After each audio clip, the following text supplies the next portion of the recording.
Good evening, everybody, and welcome to the December 2025 meeting of the Peterborough Zoning Board of Adjustment.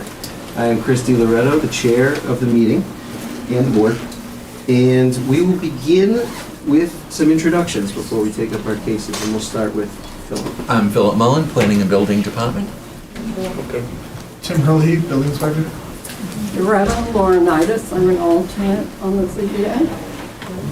Leah Seymour, full member. Don Selby, alternate. Darren Janis, full member. All right, so we have a full house tonight. We have two cases on the docket. Before we proceed to these two cases, I would like to move that we seat both Loretta and Don as full members for both cases, so that we do have a full board. All in favor? Aye. Okay, thank you. So we'll take this one case at a time. I'd appreciate it if things remain orderly. The way that this procedure goes, for those of you who've never been here before, is we will read out the case. We will ask our applicants to go through their application in full, reading out all of everything that's in the application. We ask them to present to us here. We will then, as a board, ask questions. We will then open questions up to the public, and this will continue until we are ready to deliberate. So the first case on the docket tonight is case number 1319, Highland Springs LLC, request for a variance from 245-6 permitted uses in the family district to utilize the old stone barn for self-storage of classic cars. The property is located at 63 Old Street Road, parcel number U2390, located in the family district and the rural district. Now invite the applicant. Yes, good evening, everyone. Let's right over there. Let's go this way. My name is William Baker. I am here on behalf of the applicant, Highland Springs LLC. By and through its sole member, Steve Keneally, who I believe is also here. No? Is not here tonight. To kind of read into the record, I'm going to go through what we provided in support of the first case that we're dealing with, which has to do with a property located at 63 Old Road in Peterborough. It is the property known to most residents and even those beyond the borders of Peterborough as the old stone barn property. The request is for a variance from section 254-6 of the zoning ordinance. It is currently located in the family district, and we are requesting a variance to make commercial use out of that property. Specifically, we are seeking a variance to permit the self-storage of vehicles in the old stone barn. The applicant plans to utilize the old stone barn for self-storage of classic cars. He will rent out individual parking spaces in the barn to classic car owners on a monthly basis, providing only the space, access, and a battery tender as needed. A private lounge area will be created to provide a space in the barn for the vehicle owners to socialize. The use of the barn will not be open to the public and will be limited to those actively renting space for their classic cars or those directly connected to the owners. The barn itself has the space to hold dozens of vehicles in a lounge office space. Presently, about 2/3 of the barn floor is wood and is in stable condition. About 1/3 of the barn floor is dirt and will need to be finished. Additional electricity would also need to be installed to ensure proper circuitry for the battery tenders. Mr. Keneally has been in contact with the company to perform the work and is awaiting approval of a variance before engaging them or otherwise moving forward on the project. Any social lounge space curated within the barn will be exclusive for those who are storing vehicles on the property. It would not be open to the general public. The storage space will be used solely for the storage of cars. There will be no maintenance, mechanic work, fueling, maintenance, or auto body work performed in that space. Additionally, the applicant lives at the adjoining property at 81 Old Street Road, so he would be overseeing the proper use and utilization of the facility and ensure that proper decorum and rules are followed by all clients and guests.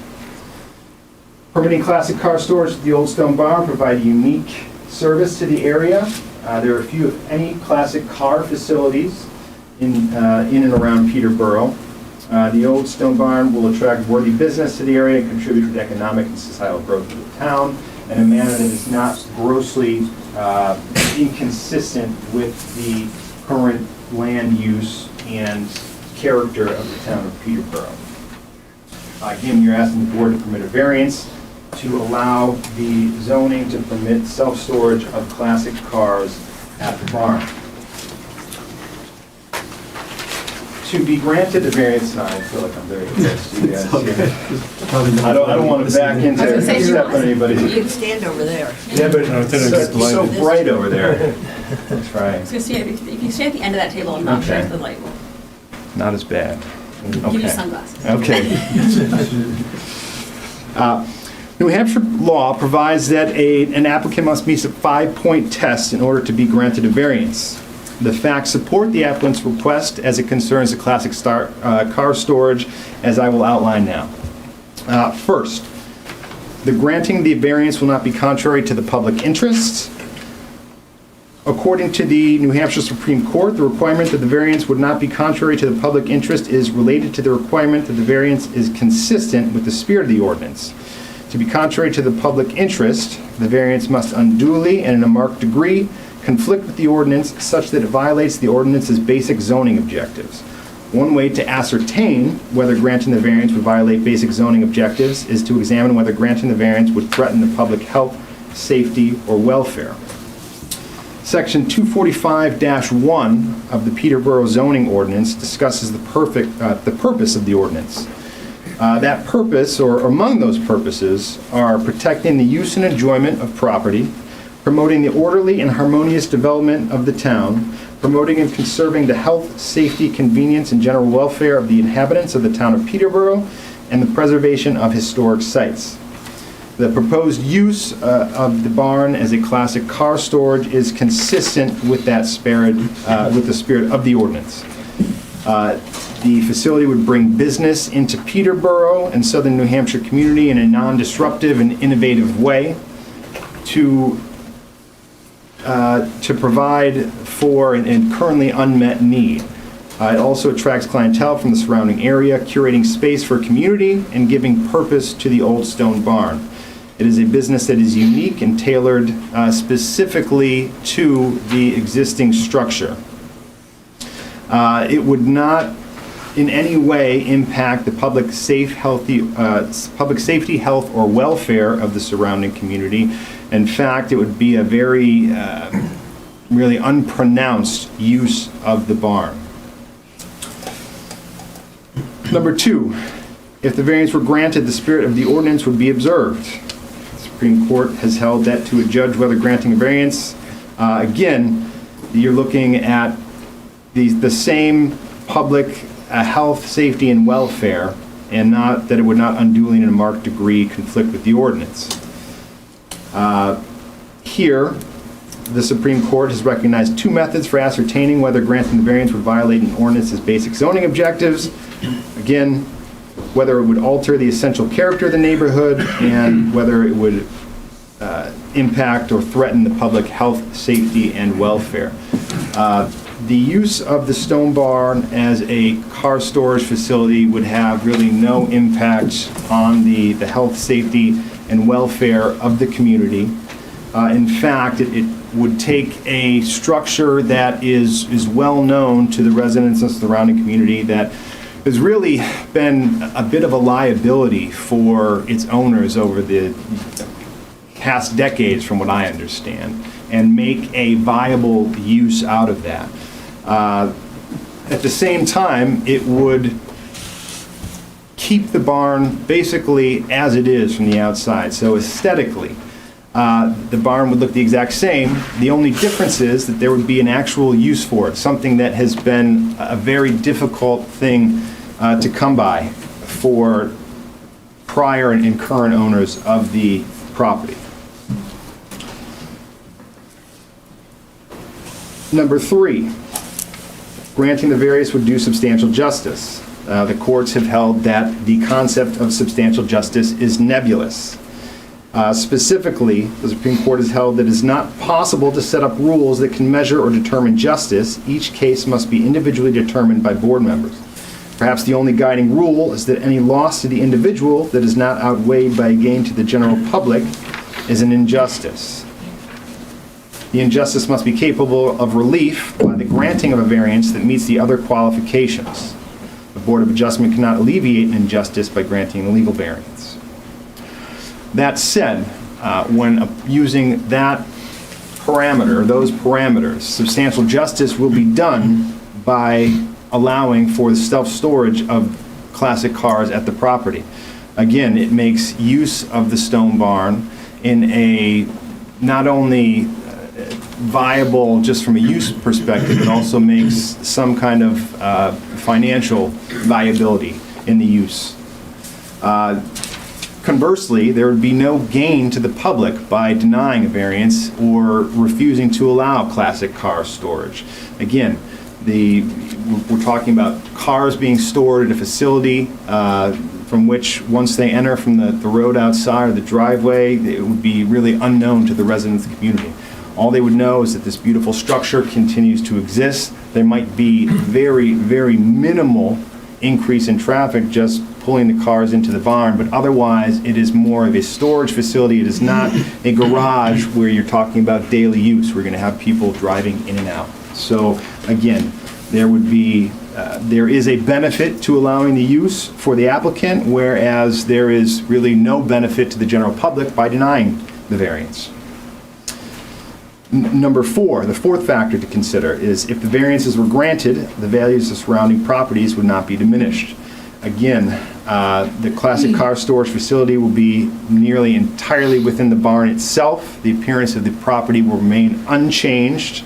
And if anything, the effective use of the property would require additional kind of maintenance and upkeep. So where you have a structure, again, well known, but where there has been hard pressed to find a valid use for it, over the years there has been some neglect. This would ensure that it remains structurally viable, that that the barn itself will continue for generations to come as a landmark in the town of Peterborough. It will have no impact on the surrounding property values because there would be effectively no change to the property itself. Again, you're talking about an occasional pulling in or out of the property, but nothing that would even really qualify as something, commercial in terms of, it's not like you're setting up a storefront or a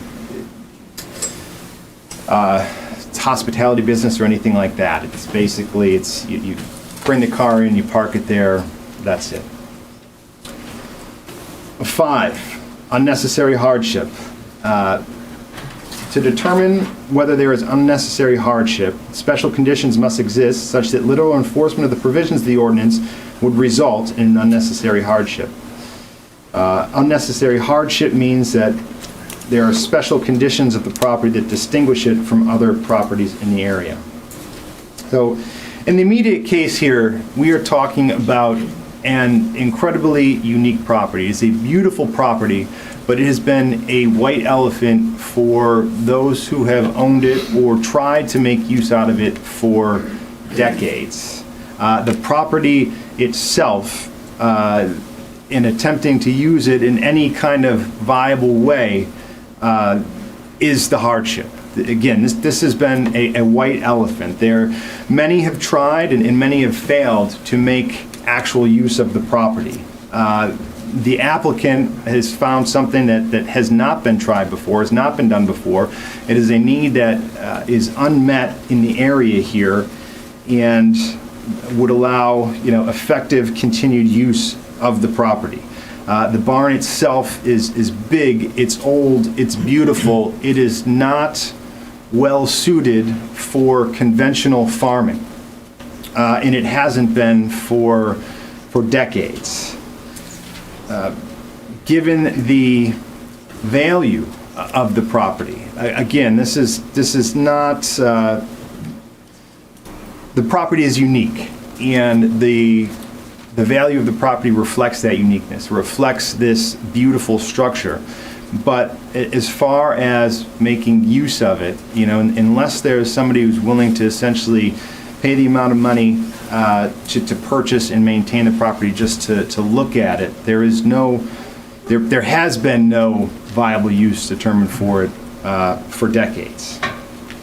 So owing to those special conditions, no fair and substantial relationship exists between the general public purposes of the ordinance provision and the specific application of that provision to the property.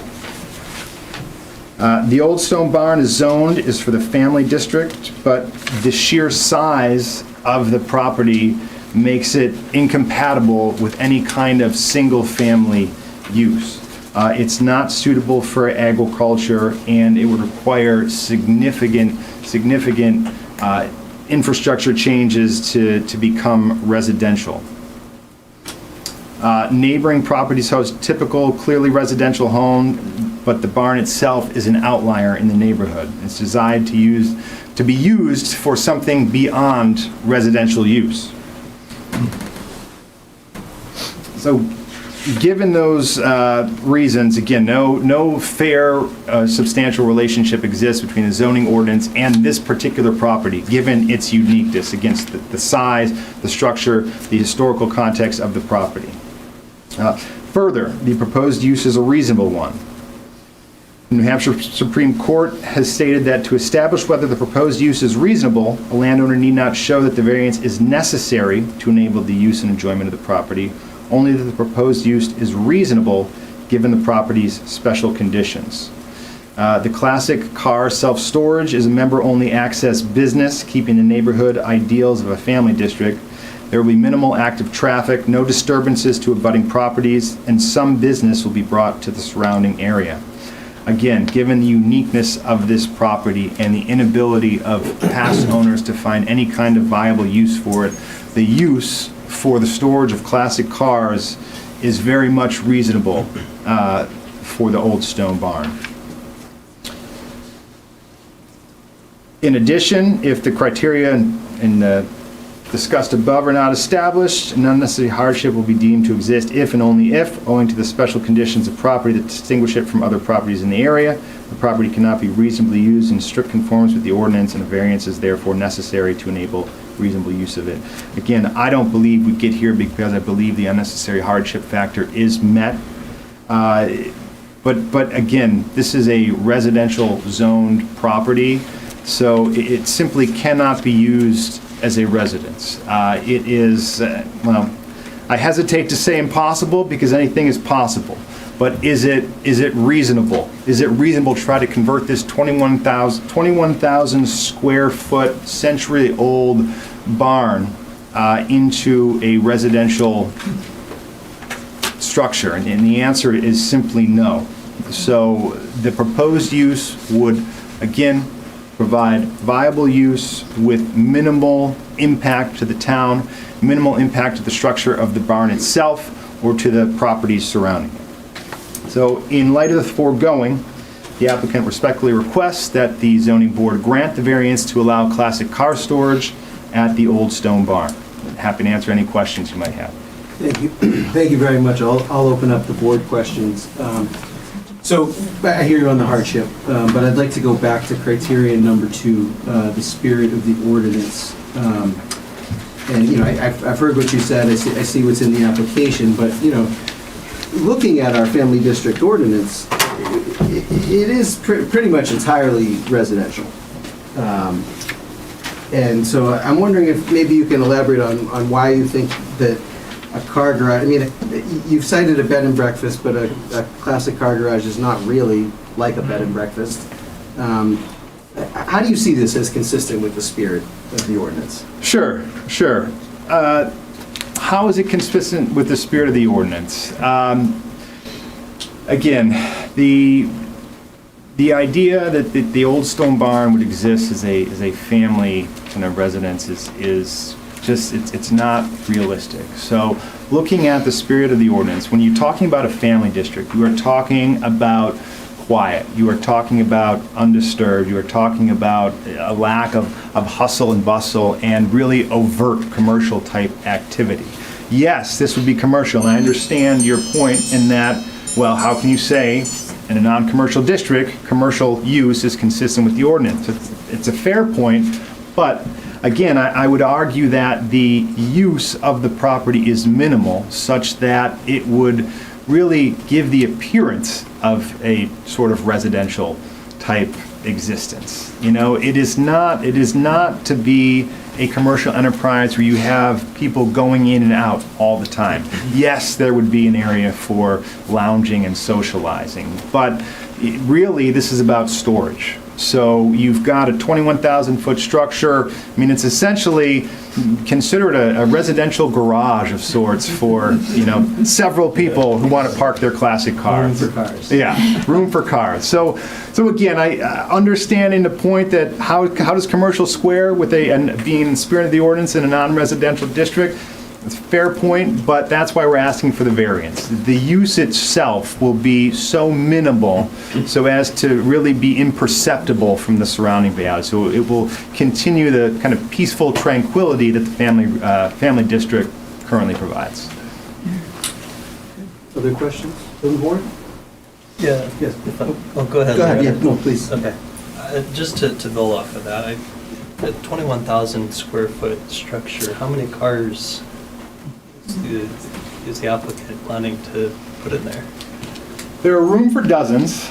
I think that, you know, part of it will depend. I don't know how many dozens. If I were to guess, I would say between 2 to 4 dozen. But you know, that will be, I guess, a better determination if the variance is approved, so we can kind of formalize any planning. But my guess is you're getting to kind of the frequency or intensity of the use. And if not, stop me here. Not so much that. It's what's being stored there.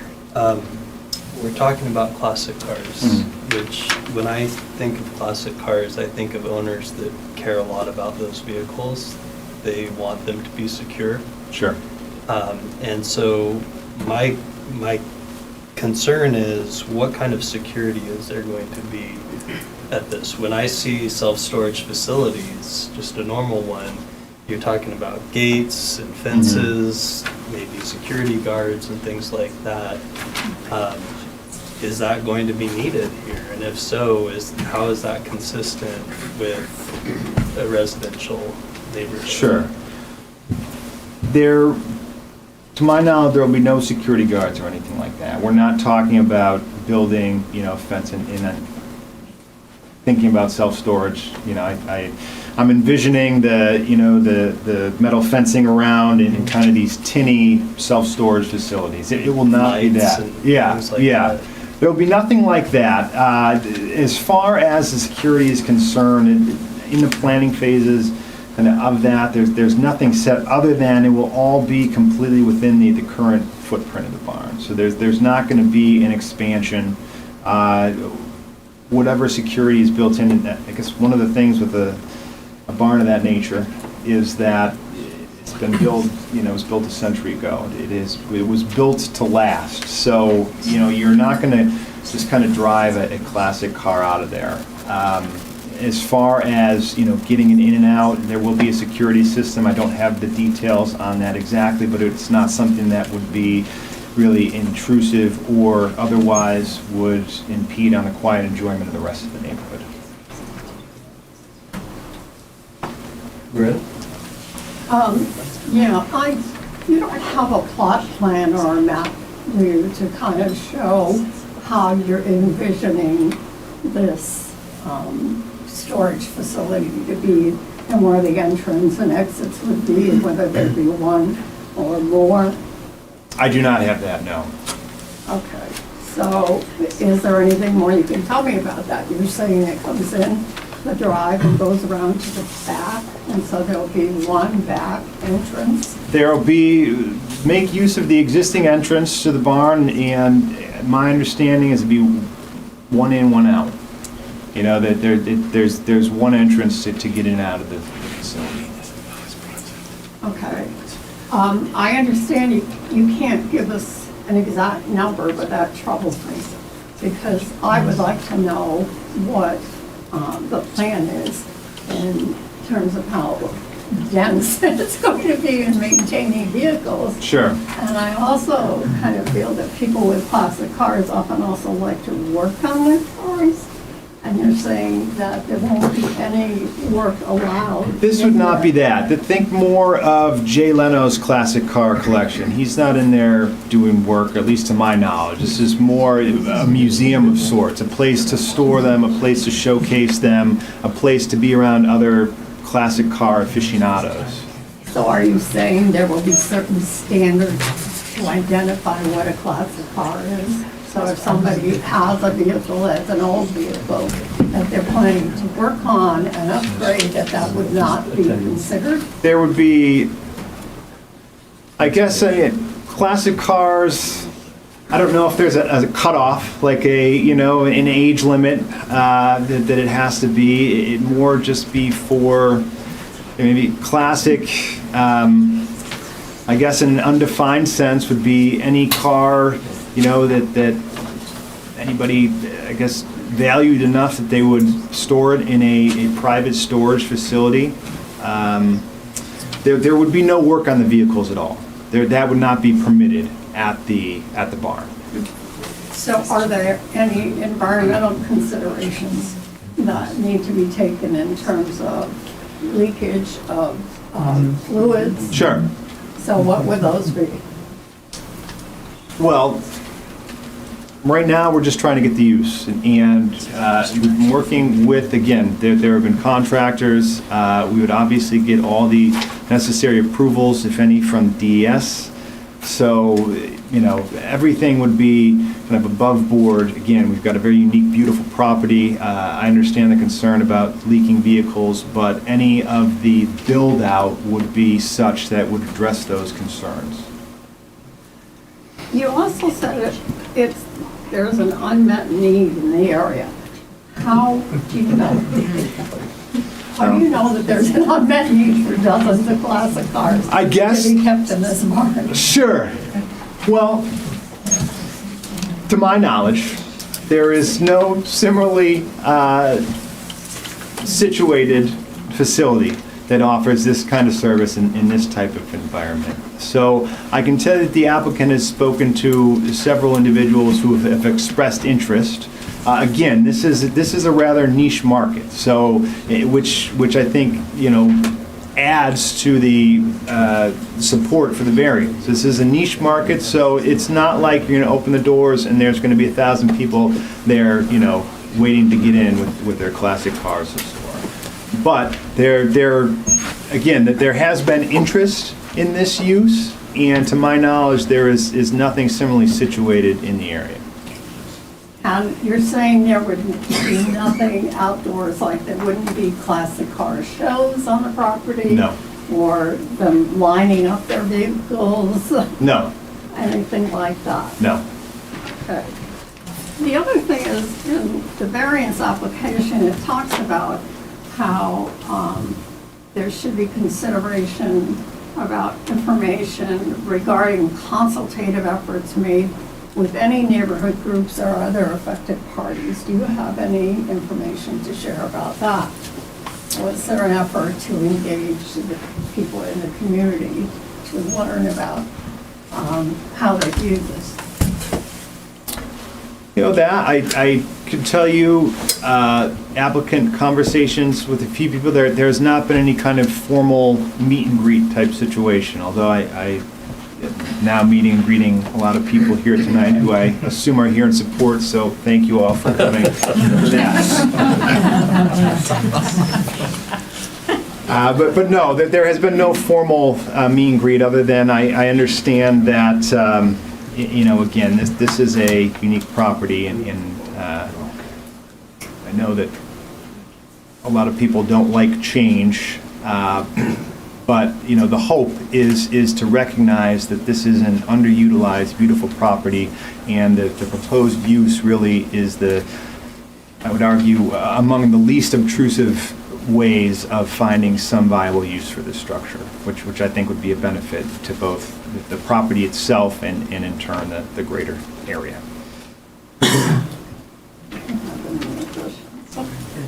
Yeah, go ahead. As far as, I know you said one entrance and one exit, where would people be parking if they were using their classic cars? Because I'm assuming that the point is to store them, but they would occasionally want to use them. And I'm just envisioning, you know, let's say 4 dozen classic cars, even half the people show up, that's, you know, 24 cars that need to be parked Sure. while Sure. they're driving them. Sure. Well, again, it's mostly for storage. This is not intended as a daily type I operation. understand not daily. Yeah, I guess there is that possibility. I cannot stand up here tonight and tell you that if 24 car owners showed up and wanted to drive their cars, that there's no possibility that there would not be 24 cars then parked outside. Well, and I guess that's just what my question is what does that look like outside? Like, Will, can I interject? I'm Yeah. Stephen Keneally, I'm the applicant. Just to answer a couple of questions you mentioned, I don't think there's going to be dozens and dozens of cars. I'd be hopeful that we might get 2 dozen cars. And to your earlier question about, you know, a lot of car collectors have many cars. They don't just have one. If they had one, they'd stick it in their garage and wouldn't need to rent space for several others. So they kind of collect a few of them, sometimes more. Parking, there's 32 acres at the barn. Everybody would be parked out back. Wouldn't see any cars stacked up, you know, in front while they access their cars. To clarify, in and out, there's 3 doors on the barn that are conducive to bring a vehicle in and out, 2 on either end, 1 on either end, and 1 in the middle. You can't access the parking upstairs in the barn from the back of the barn. There's no access back there. There's big doors, but they open into a basement. So to that, to answer your question, the parking would be required that any renter would be required to pull in through the existing driveway, swing around, park out back, and then access the facility that way, as well as security, which was mentioned. We'll have a key card system where the only people that can get in and out are paying, and the fee's going to be, you know, $350 to $500 a month per car. So they'll be registered. If they haven't paid, they'll be shut off. They can't get in, so that the security concern is minimal. I live next door. I look out over the barn all day long, and if I see anybody that's not supposed to be there. As far as gates and things like that go, we don't have any intention at this point to have a mechanized gate or anything like that, but, you know, I don't think we need to have that. what about security lights of any type? Are you- Well, there's big lights on the front of the barn now that are there. I don't think we would do much more than that. Maybe put some lights out in the back, which again wouldn't be visible from the front of the barn, just to keep somebody who might be interested. But again, the security, as Will pointed out, is, you know, you're not supposed to be there. It's pretty obvious that you're not supposed to be there. People aren't going to be coming in at midnight to get their car. It would be very unusual for something like that, and I'm there and intend to manage it. If that were the case, that particular renter would have to say, hey, I'm going to come get my car out. We'd pull it out and put it out back, make it available for them if that was some after-hours deal periodically. But most of the time, people collect these cars as investments. So they're simply kept on a battery charger so that you can start it up when you want. They're covered. There's bubbles that you can buy with air freshening systems to make sure mice and everything else can't get in them. And typically their value at, you know, starting at $50,000, $100,000, $200,000, $300,000 and up. And so they're not, they need to be stored in an environmentally secure as far as moisture and, you know, environment, and, you know, snow and rain and cold, and they have to be charged. The batteries have to be maintained, and the security obviously is, there's no way to get in and out except a couple, 3 doors, and those will be accessible just with a key card. So anybody who goes in or out will be registered record it. Is there any plans to, I mean, I live near there, so like I know what the front of it looks like, but like I'm looking at this picture, it looks like there's a kind of a driveway that goes around it. Is there any sort of like paving or anything changing about that, or it'll still stay out? Right now, it's gravel, and the intention is to keep it Gravel. gravel, yeah. Not to pave it. And any signage? Nope, Okay. no signage.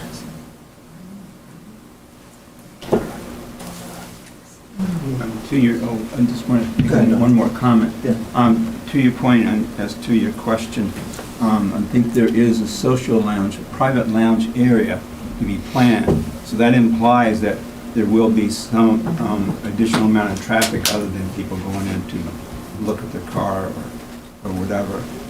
So that does imply that there would be additional traffic there.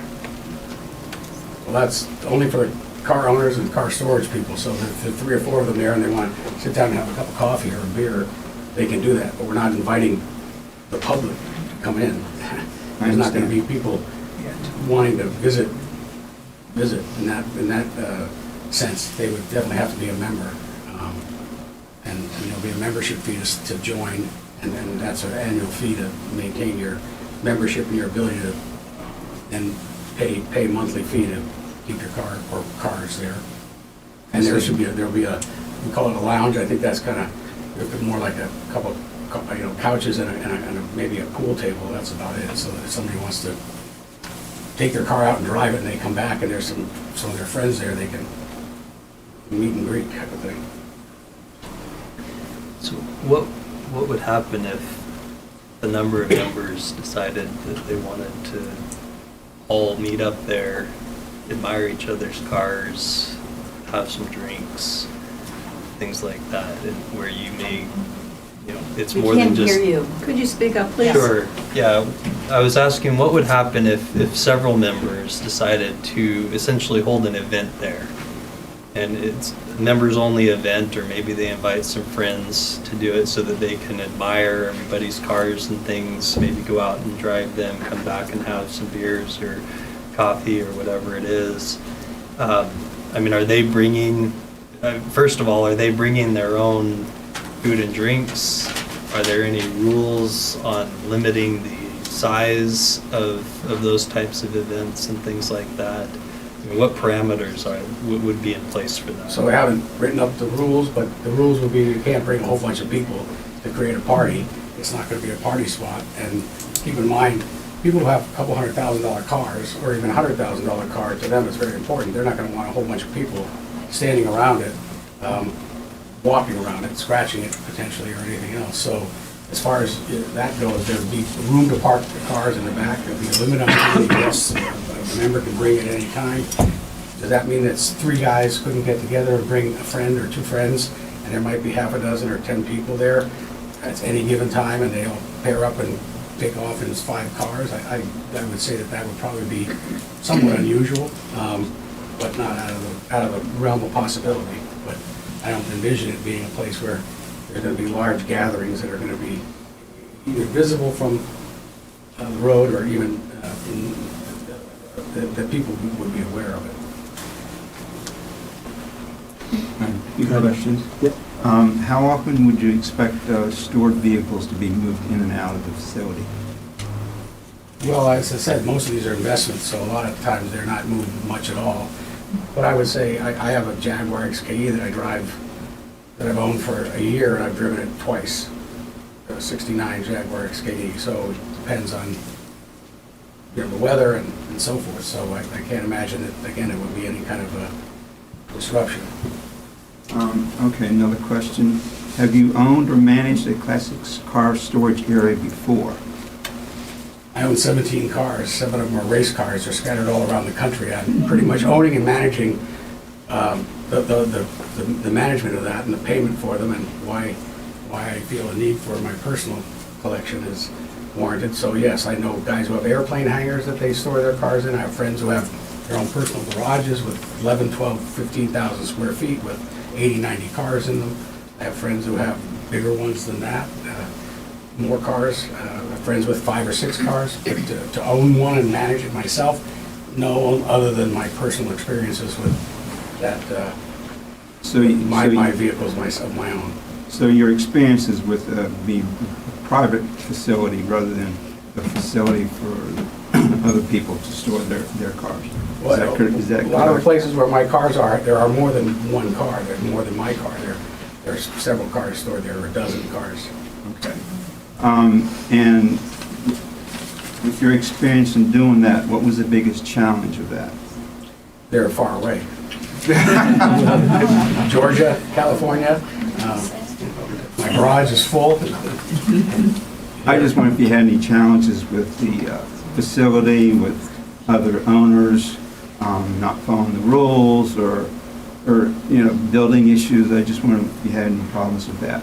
No, but there's a big industry now where these places are being created in different parts of the country.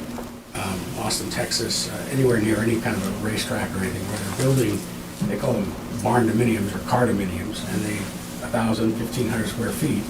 And they typically have a mezzanine and a restroom, bathroom, and then that might have a club room or something, and people buy these for anywhere from a few $100,000 to a couple $1 million a piece. And there's developments all over the country going up for this purpose. So there are club rules, and members that don't follow the rules are pretty much easily identified and basically given a warning or two, and then they're kicked out of the club. If you're not a member of the club, the rules say you have to be a member of the club to store your car there, and if you get kicked out, you can't store your car there anymore. So there's an easy way to monitor anybody who's disruptive or not willing to play by the rules. I see. Okay. You mentioned bathrooms, like when you were just mentioning that, like, is there any plan for that currently? At this point, no, but we'll put some porta potties if we need to temporarily until we get the structure going in the barn. There's no water in the barn. There's really no electricity in the barn except the panel. It's inside for some extension cords for lighting, so that has to be upgraded, which we would do. And eventually put a bathroom in and also some drainage for inside. There's some flooring that has to be done for. There's dirt floor. Half the barn is a dirt floor. I don't know if anybody's been in there, but half the barn is dirt. Are there different levels to the barn? Because you said something about at one point going down and so there's a basement area? Yes, there's 3 stories in the barn. There's a basement. If you look at the back of the barn, those doors don't go in anywhere. They go into a basement. Then in the front of the barn, there's a main floor. And inside the main front door, there's a mezzanine, if you will, and that's a second floor, and it goes up to that cupola that's on the top of the barn in the middle, So where would the cars be? on the first floor. On the first floor? Yeah. And the entrances would be from the back? No, you can't get in from the back. The entrances would be on either side, on the ends. There's doors on the ends, and then it's the main front door. It's a bigger door, but you can get cars in on either end. On either end, and you said the front door? Well, the main front door, yeah, the big barn door in the front. Right there. So there's a barn, there's doors on the end, Yeah. the left there, and there's the big main door, that's the biggest door. But we would prefer using it from the end, just make more sense. And there's another door, just like the one on the left, on the other end. Okay. That's it for me. Thank you. I also wanted to ask if you're storing your own cars in here. Well, that's the idea, half of them.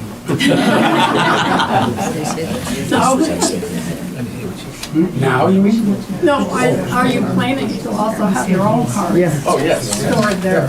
Yes. Okay. And you mentioned something about a club. Is this being considered as a club?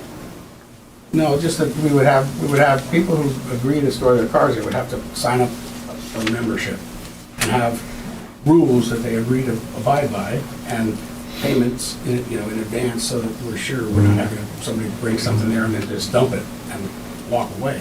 So there'd be a setup where there's some rules and regulations, and you basically, you could call it a club, but really more like a membership to make sure that the person is vetted, that they're not, that they're legitimate, that they have to pay a fee each year to then be able to rent space.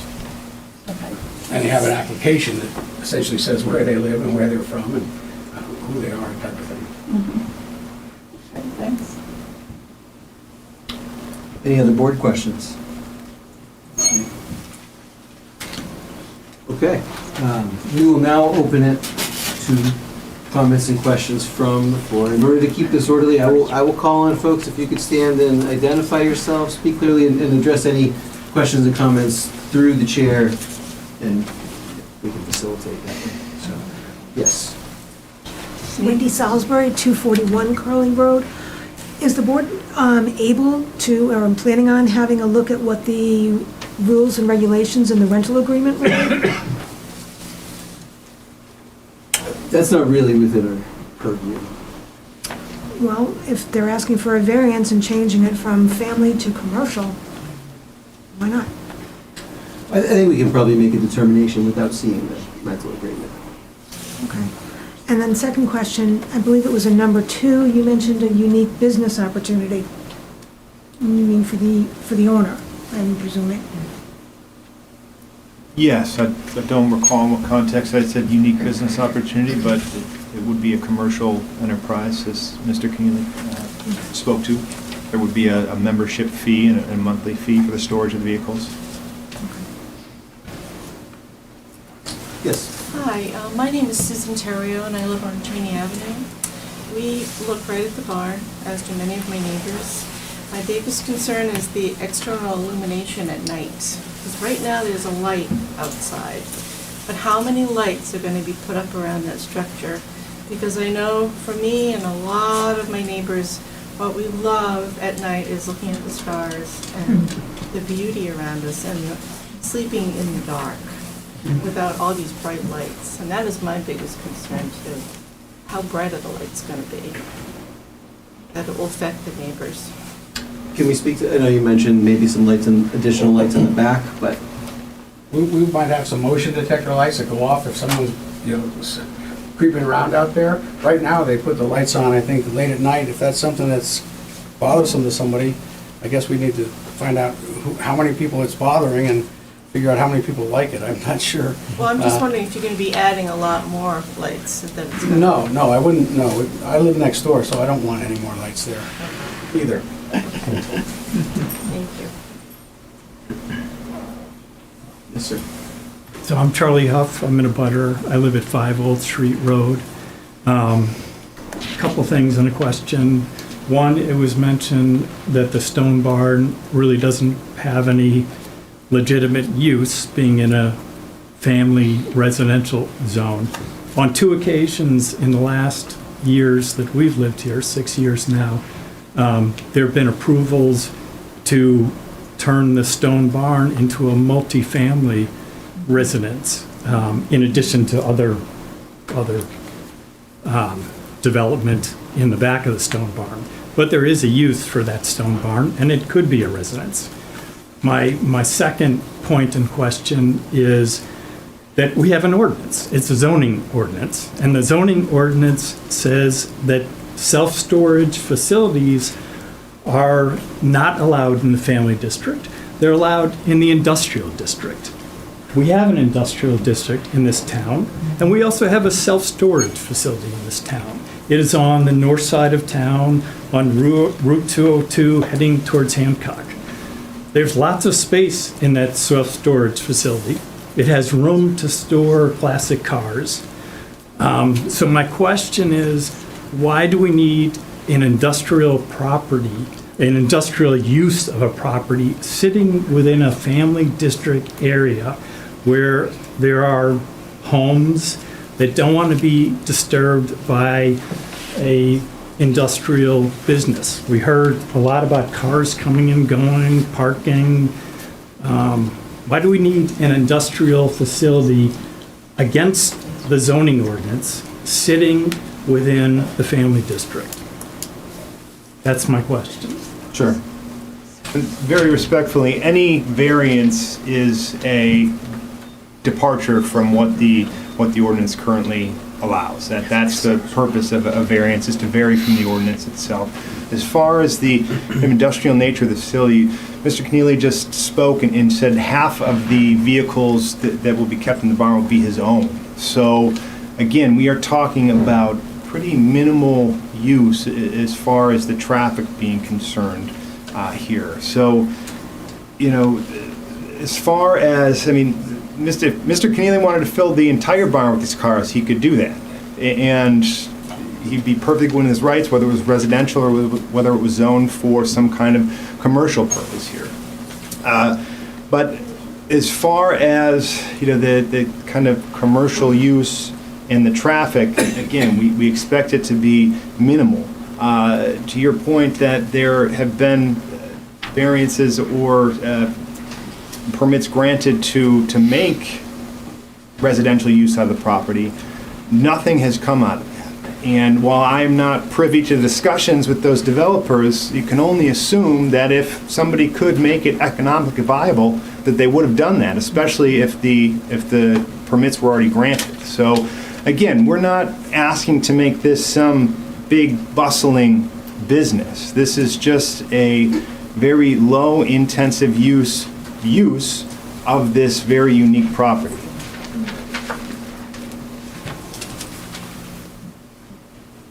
Yes, ma'am. Yes, Deon Owens at 140 Old Street Road.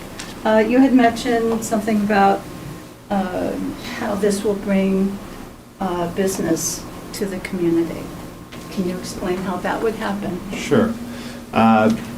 Again, you heard Mr. Keneally speak and talk about the type of cars and the type of owners that he envisions bringing their vehicles here. This would likely be very affluent vehicle owners. So, you know, with a minimal influx, because there's only so much room, and he envisions maybe 24 at the most, with half of those being his. If you've got 10 to 20 very affluent vehicle owners who are now in and around Peterborough, there is an assumption there that that's going to bring some kind of injection of business into the community with people who have money to spend.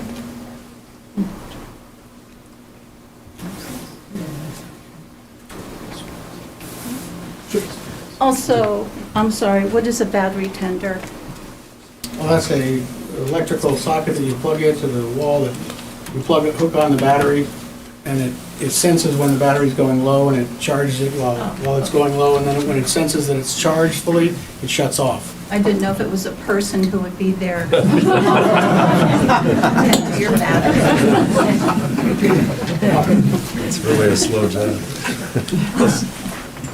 I'm Amy Riley. I live on Arundel Road. I appreciate that most of the cars your anticipated use will be your own, but let's say you get tired of this, you classic cars and decide to sell them all.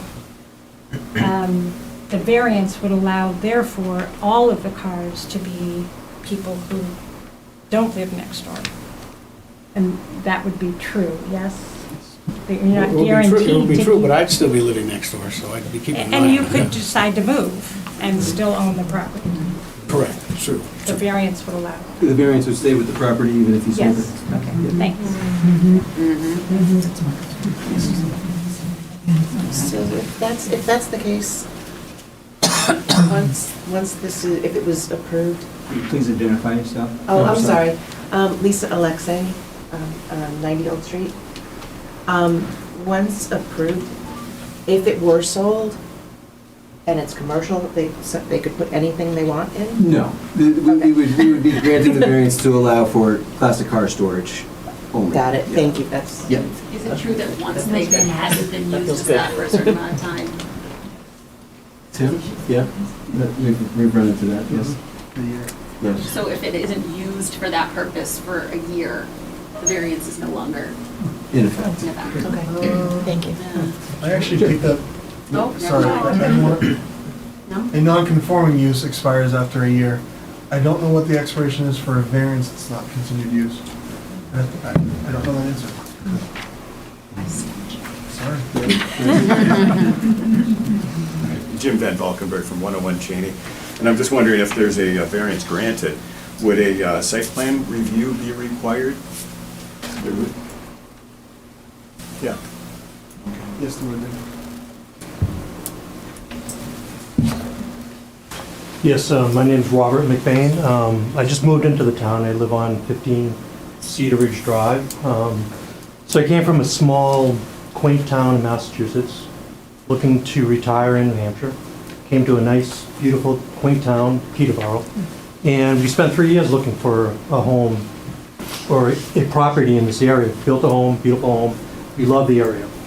I didn't move into this area for a self-storage unit in my neighborhood. Simple as that. I could have gone to other towns and bought property right next door, a self-storage unit. And that's what this is. There is no limitations on what this gentleman can do to that property. A lounge, okay, now you're gonna have, I don't know if there's a liquor license required. I have no idea. Again, new from Massachusetts, but in Massachusetts you would need to have that. There's going to be a paved road. It can't be a dirt road. You're not going to have classic cars going on a dirt road with rocks. It's going to be a paved in and out somehow, maybe a common area. In my town, there was a self-storage unit for classic cars, and these people, yeah, some of them, a $100,000 car, they would drive them every weekend. So you would need an attendant there to bring the cars in and out, because you're not going to leave it up to a homeowner to pull out a car and pull their car back in. Because you have a $500,000 car here and so forth. Some of these self-storage units have lifts in them. You can stack one down here, another one above. I don't know if that's a consideration. EPA requirements. You're going to have lead acid batteries in there, I'm sure. There's a lot of leaking oil in old cars, classic cars. Jay Leno works on his cars in his garages most of the time. I know people who have classic cars that are in that $500,000 range. So just because of this, I mean, this is going to be opening up a can of worms, I believe, to so many other things. And to allow this, where is this going to stop? I mean, it's a beautiful barn, don't get me wrong. And there is use for that. So don't say there's no use for it, because there is. People have chose not to do it because of money, financial reasons, or whatever, but there is use for it. So somebody has to have enough funds to be able to do it. So I just want to make that clear. Thank you. Thank you. Welcome to town. Can I just add a couple things? First of all, I'm not going to pave the road. It's a gravel road, and people with cars that drive them don't need to have a paved road. We're not going to, if you don't want to drive on the gravel driveway that goes around the barn and park your car behind the barn, you don't have to rent car space for storing your car there. Secondly, I'm from Massachusetts too, lived there 35 years, but was born and raised in Los Gatos, California. And I've moved around the country in Colorado and other places, but the point is, I moved to Peterborough a year ago after researching a whole bunch of different towns and looking for a long time, and I came up originally to take a look at the barn, to buy it, but decided that it was too much of a white elephant, as Will's pointed out. And so I ended up buying the house next door and been restoring that the last year. I closed on that house on November 1st of 2024. So I've got a good feel for the neighborhood and the area, and the intense use is not to make, it's not a self-storage unit. We self-access for the owners of their vehicles to pull their car in and out. There's not going to be attendants there to wash their cars and work on their cars and that type of thing. If they need to have that stuff done, they're going to have to take it to another place. And there'll be plenty of room behind the barn for a truck and a trailer to load up anybody's car that's, for whatever reason, they don't feel comfortable driving it to an appropriate mechanic shop. But to categorize it as a self-storage place and categorize it as a workshop for people. Jay Leno has a commercial space in Burbank, California. It's a couple 100,000 square feet. I've been there multiple times. So that's not what this is about at all. It's a place to store cars on top of my own personal cars, which number, as I mentioned, I don't know, a dozen or so, and to have access and raise some revenue for like-minded people who have a car or two and who may have a garage already with a lift in it, and they've got 2 cars in their garage, like I do in Cape Cod. I have a garage with a lift with 2 cars, and then I have a space for SUV. So you run out of room. And there's people who have that necessity to have a space to keep a car indoors, reasonably safe, reasonably secure, and they're not going to be, they don't need a paved driveway. There's no intention to pave that driveway, by the way. It's a slate gravel, the way it's been for since 1910, I believe, when the barn was built.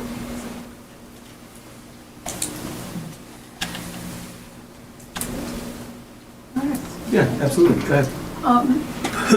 Did you originally plan on the barn just for yourself, your own cars, and then decided it might make a good business? I mean, I'm just trying to clarify. I have another business that's going to pay for all this, so no, it's just kind of like a hobby. Just a hobby? Yeah. The barn is something I have to look at all day long, and I want to be in charge of making sure whatever development occurred over there, I would be responsible for it and be able to direct whatever use it ends up becoming.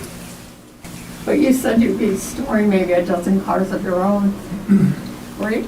Did I misunderstand that? I've got 17 cars. Okay. So, but you still think you want to expand it to allow for more people, not just your vehicles? Some of mine are scattered around, or I use them, so I can't. Oh, I can't okay. put them all there at once. Okay. So, but yes, there's other people who have a similar hobby, and if you have a race car, you keep it where the mechanics are able to service it, and then take it to events once or twice a year. I race 4 or 5 times a year. I used to race 6 or 7, every other month or so. I don't do it that often now, but still the car is, one's in Georgia and one's in San Diego, California. And there's a trailer there in California and a truck, and then in Georgia, another company brings it, they service it, I show up and drive it. Then the other cars are classic cars. I have a Jaguar, I have a couple of Mercedes, I have an older Cadillac. So cars that, you have to keep them in running condition and drive them periodically, otherwise they deteriorate. Right. And as to the other place that was mentioned that has an attendant to take the cars in and out, you would be allowing the owners to do that themselves? I mean, are there any precautions you would need to take? I don't know, if you can't drive in and out of a door that's like 12 feet wide and 10 feet high, I guess you probably shouldn't own a classic car. Right. That's why they give you a driver's license, and then once you Right, can't but I mean, in pass it, terms of, is there any worry about damaging other vehicles? Or is there going to be plenty of space for each vehicle? Yeah, there'll be plenty of room. We're not going to put them in there like sardines or anything. So yeah, there will definitely be room to get them in and out. And if there was a situation where someone has multiple cars and they say, hey, I need to get the one that's behind someone else's car out, we would work that out. But again, typically these cars aren't used on a daily basis. They're used maybe a few times a year, or maybe once or twice a month. If a person just has one, they might use it more frequently. But most of these people have multiple cars, multiple collectible cars. Okay, since I don't really know anything at all about car storage, you've said something that makes me think that the cars could be lined up so that a car could be boxed in between other cars. Inside. Yeah. Inside the barn. It's a big barn, but it's not, you're not going to just have one car every 500 square feet. You could park a couple of cars, one behind the other, type of thing. Thanks. If you don't mind, I'm going to stand up because I have a bad back. No, that's fine. Okay, my name is Paul Betts. I live on 95 Old Street Road. 2 houses up C. So if this is passed, is it just the barn that's going to be commercial or the whole property? It won't become a commercially zoned property. This use for classic car storage would be allowed. Just the building itself? Correct. And I guess the driveway and so forth? Sure, yeah. So The property will be able to be used in that fashion. But the land property that's behind there would remain residential? No. That's commercial? Well, it remains in the family district, But it is permitted on this property, it would be permitted on this property to have a car storage facility. It does not open it up to other commercial activity, anywhere on the property. But on that property, could you build a house? If that is otherwise allowed, yeah. Could, I'm not saying you're going to, I'm just hypothetically asking a question. If they wanted to build another storage facility on that property and store more cars, the variance would allow it, correct? Because the variance is for that property. We could put a condition on it, limiting Okay. it to the No, I barn. was just wondering. Yeah, but I think if we didn't do that, yeah. We're gonna need conditions. Yeah. I have another question. I know you touched on it a little bit, but any modifications to the outside of the building or the property outside that would change the appearance or visibility of the property, such as fences, extra lights, alarm systems, anything like that? Well, it definitely needs to be maintained because it's falling apart. So yeah, we're gonna paint the windows, fix the doors so they actually close. We're gonna upgrade whatever loose shingles and windows that are smashed and broken that need to be replaced. I don't know if anybody's walked by it lately, but it needs to be brought up to snuff. I mean, it's not in good shape at all. Certainly from a few hundred yards away it is, but if you look at it closely, to answer your question about security things, would we put a camera that's very unobtrusive to keep an eye on whoever drives in and out of the garage, in and out of the driveway?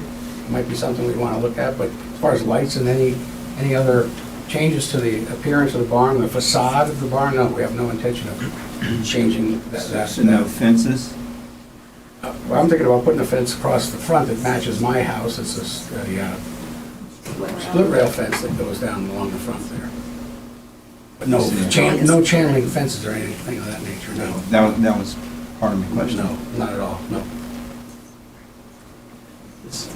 I just had a question. Linda Serbinsky, Peterborough. You just said something about the property being zoned residential. My understanding is behind, the stone barn is in residential, in a residential area, but behind it is rural, isn't it? Correct. You are correct. That shows the family district, the bright yes. yellow. And behind the lighter yellow is rural. Okay, thank you. Yes. Libby Reinhardt, I live on Cheney Avenue. I'm confused about the ownership of the barn. You don't own it now. No, but I will in a couple of weeks. So that's the plan? Is your purchase of it dependent on getting this variance? I can't, I haven't decided yet. You haven't decided, or you I haven't haven't decided decided? yet, no. So, Okay, but you would, if this goes through, you would then own the barn? correct, Yeah, and you'd be the only owner? yes. Okay, thank you. Yes, sir, in the back. Bruce Marcus, Carly Road. I'm trying to get all the sequence of this together. When you first made your offer, did you have a commercial idea of cars or just your own cars? Well, there were 76 units approved for the property, so it's got quite a bit of potential use. When I first made the offer, it was because I was sitting there next door to it, and as I mentioned earlier, I just wanted to make sure that whatever happened to it, I was in charge of whatever. Okay, so is this the only thing that you would do commercially? You wouldn't come back again and say, I'd now like to expand to another commercial operation? Yeah, no, I have no intent, well. No, not there's intent. another commercial You wanna do it. operation that's gonna be looked at shortly to, take. Now, I'm afraid you're just gonna snowball this thing. Well, in the I'm one going to try to store some cars there and try to get some spring water out of it. That's about it. Well, I had a 1 in 10 Maserati, a 1 in 30 Mustang for NASCAR approval. I would never have driven it on a gravel road. Well, I currently race NASCAR road racing stock car all over the country, just most recently at Circuit of the Americas in Austin, Texas. So we drive. I've been there many And there's a times. lot of gravel roads to get in and out of the pits on that particular track. But I understand your thinking.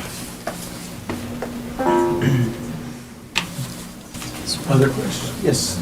Yes, David Allen, Cheney Avenue. There was a mention of the affluence that goes along these vehicles, and it would seem as though the term "an unmet need" was also used in here, and that namely, given the some of the numbers that have been thrown around, it would seem, is it not within the means of those who have acquired these vehicles to house them themselves, and I say that mindful of some of the numbers that have been thrown around about these vehicles in terms of their value, but also in terms of an unmet need. I know that Peterborough also does not have a museum to the history of the game of squash. And I say that to say that because it doesn't exist here, is there a need for it? Because I haven't heard that need demonstrated, and maybe I'm missing something. Sure. Well, unmet need, I mean, the Museum of Squash, I'll be here next month to finish that. But as far as the unmet need is concerned, and again, this is a relatively small subset of individuals who would make use of this barn.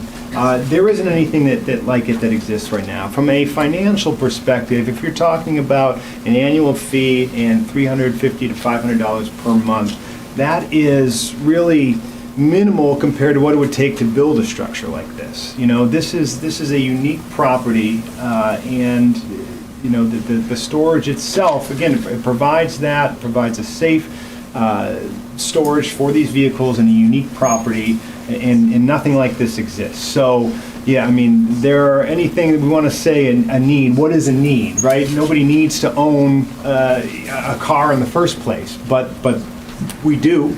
And there are similarly people who own, classic cars that would like to store them here. I'm not going to rattle off a list of names. I haven't spoke with them personally. Mr. Keneally has, and again, he has a need himself to store some. Granted, he could do that himself without a variance because it would be his property. But, in his experience in traveling around the country and speaking with like-minded people and talking to people in and around the community here, he believes that there is some interest in this, and it would satisfy the need for that interest. So no, it's not a need in the sense that we need food or water or air to breathe, but that there is some interest in it, let's say. So it satisfies an interest in it. I'm Jim Terrier, 99 Cheney Ave. This question is probably to the board more than to you. Can you give us, the audience, examples or actual cases in Peterborough where commercial variances have been granted on properties in the family district? Has that happened already? And if it has, be specific as to where that is. Not off the top of my head. Can't think of it. What was the question? Yeah. The question was whether or not something similar to this variance had been granted in the family districts previously. Commercial operation Yeah, for in the family commercial district. use, yeah. Please give us examples.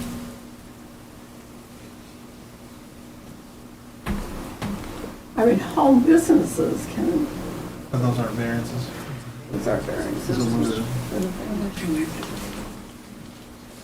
Yeah. What about that dog kennel in the center of town? The dog kennel?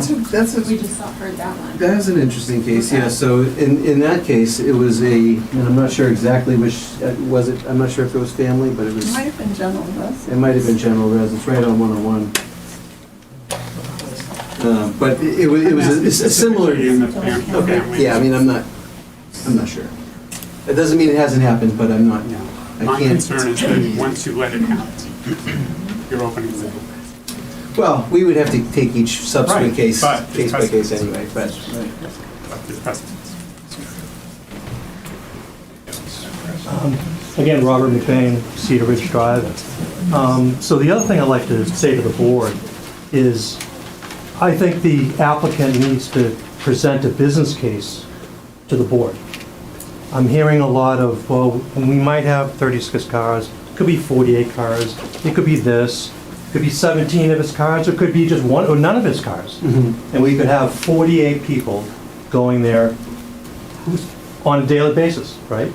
It could be. Yeah. With tractor trailers going in and out, bringing in cars, pulling out cars to different events. So now we're going to have these car haulers, if you will, doing this. So there's a lot of stuff that I'm hearing that's not concrete. There's a lot of, well, we might do, we might do. A business case presented to the board is what should be required to even talk about a variance, so that everyone here and the public can see it. I think the public also should have been notified about this. I didn't hear about this until some of our neighbors were talking to me, and I'm like, oh, really, it's interesting. So I think, again, business case to the board, to even think about a variance. I think the public should be involved as well, surrounding abutters should be involved. We do notify all technical abutters. Okay, I'm not sure in the butter, what the distance is for the butter, right? But it's in a neighborhood. Yeah, Okay, understood. so, Yeah. I just wish there was a business case so that you could see it in black and white. There is no changes later on down the road, because right now, there could be changes. Sure. Absolutely. You could be huge floodlights up there, 100 feet tall, or whatever it may be. So a business case is required in this case to even think about a variance, in my opinion. Is there a number of cars that you would be comfortable with? 0. Just curious. Just curious. It's self-storage. Understood. You can call it classic self-storage, but it's self-storage. Because in self-storage, people do park cars in self-storage units. They do? Absolutely. Just because it's 500,000 or $5, it doesn't matter. It's a car. Correct. Hi, Cindy Lynch. I'm a former Carly Road resident. Two things. I guess the first, I've sort of heard conflicting things about the integrity of the barn. One, that it's so damp and dank and in such poor shape that some of the recent folks who've come to look at development have had to walk away. I'm wondering, with people who own $200,000, $300,000, $400,000 cars, they would want them climate controlled and protected to the max. How would that work, and what kind of improvements would you have to make that could then impact the surrounding residents to make this plan feasible? So that's one point, or question, I guess. I think the second is that in the 30 years that we've lived on Carly Road, we saw traffic increase and increase and increase. And there was a lot of concern about Old Street, particularly to the point where they put up a stop sign at Cheney and Old Street. And they don't stop there though. No. So you'd have to be, I think, mindful at least in making your decision. Tractor trailers, hauling cars. Boy, it's not, it's a one-lane road. I'd be concerned about that. Can I respond? Sure. First of all, there's a facade easement with my purchase and sale agreement that doesn't allow big, giant, tall floodlights, just so we're clear about that. To your point, there's no tractor trailers going to be coming in and out with cars on an ongoing or repeat basis. That doesn't mean that there wouldn't be a tractor trailer drop off a car a couple times a year, but there's not going to be tractor trailers going in and out for car drop off and pickup. That's for sure. As far as the traffic goes, I live on Old Street Road for a year, and people race up and down Old Street Road like it's a race alley. So, and that's been going on since I've been here for a year. So that needs to be addressed separately. It has nothing to do with my proposed utilization of the barn. And to answer your questions as far as infrastructure repairs, the barn itself is structurally sound. It just needs some cement down in the bottom. Half of it on the first floor is still dirt that needs to be cemented in, with concrete. The basement areas need to be cement poured in them to keep the moisture out. And then once you did that, you can put some dehumidifiers in there and things like that that would make a suitable environment for classic cars. In addition, for a few $100s, just less than $1,000, you can buy essentially a bubble that the car drives into. It pumps up on air, and you zip and close it, and there's no access to it. So people do that all the time, even in their own climate-controlled garages, just to add an additional layer of protection. So there's ways to ensure that the cars are protected from the environment. But definitely there would need to be some work done on the floor, in the basement of the barn, and the sills on the barn, the doors where you go in and out, you need to put a ramp, and that kind of thing. The windows need to be replaced that are broken. The doors need to be essentially rehung so that they open and close correctly, that type of thing.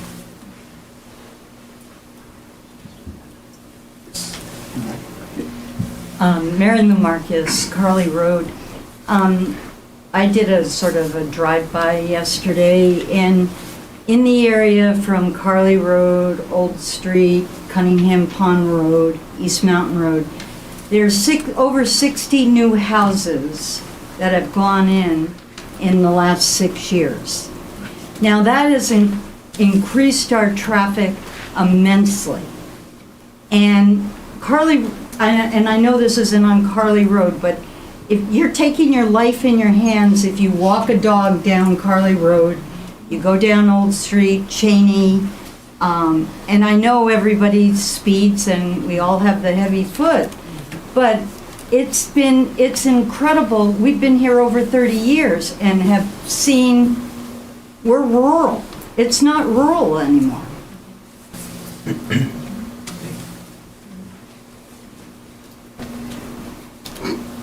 Any other questions or comments? Yes, sir. Dave Odlund, Glen Drive. Just had a question about the variance requested. If the back of the barn is almost exactly where the family district ends and the rest is rural, you need 2 variances so that they can park the cars behind the barn?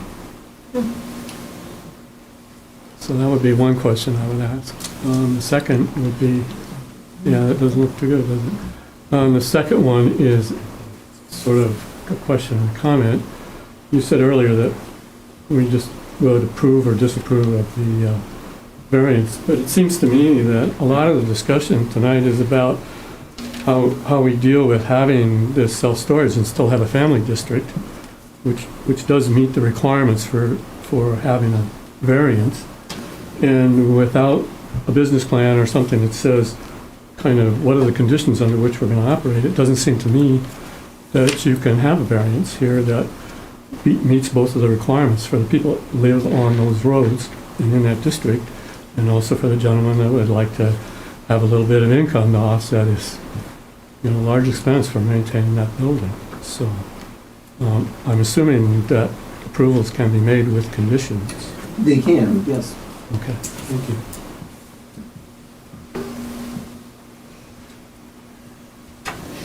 Yes. Could we get an answer to the first question the gentleman asked?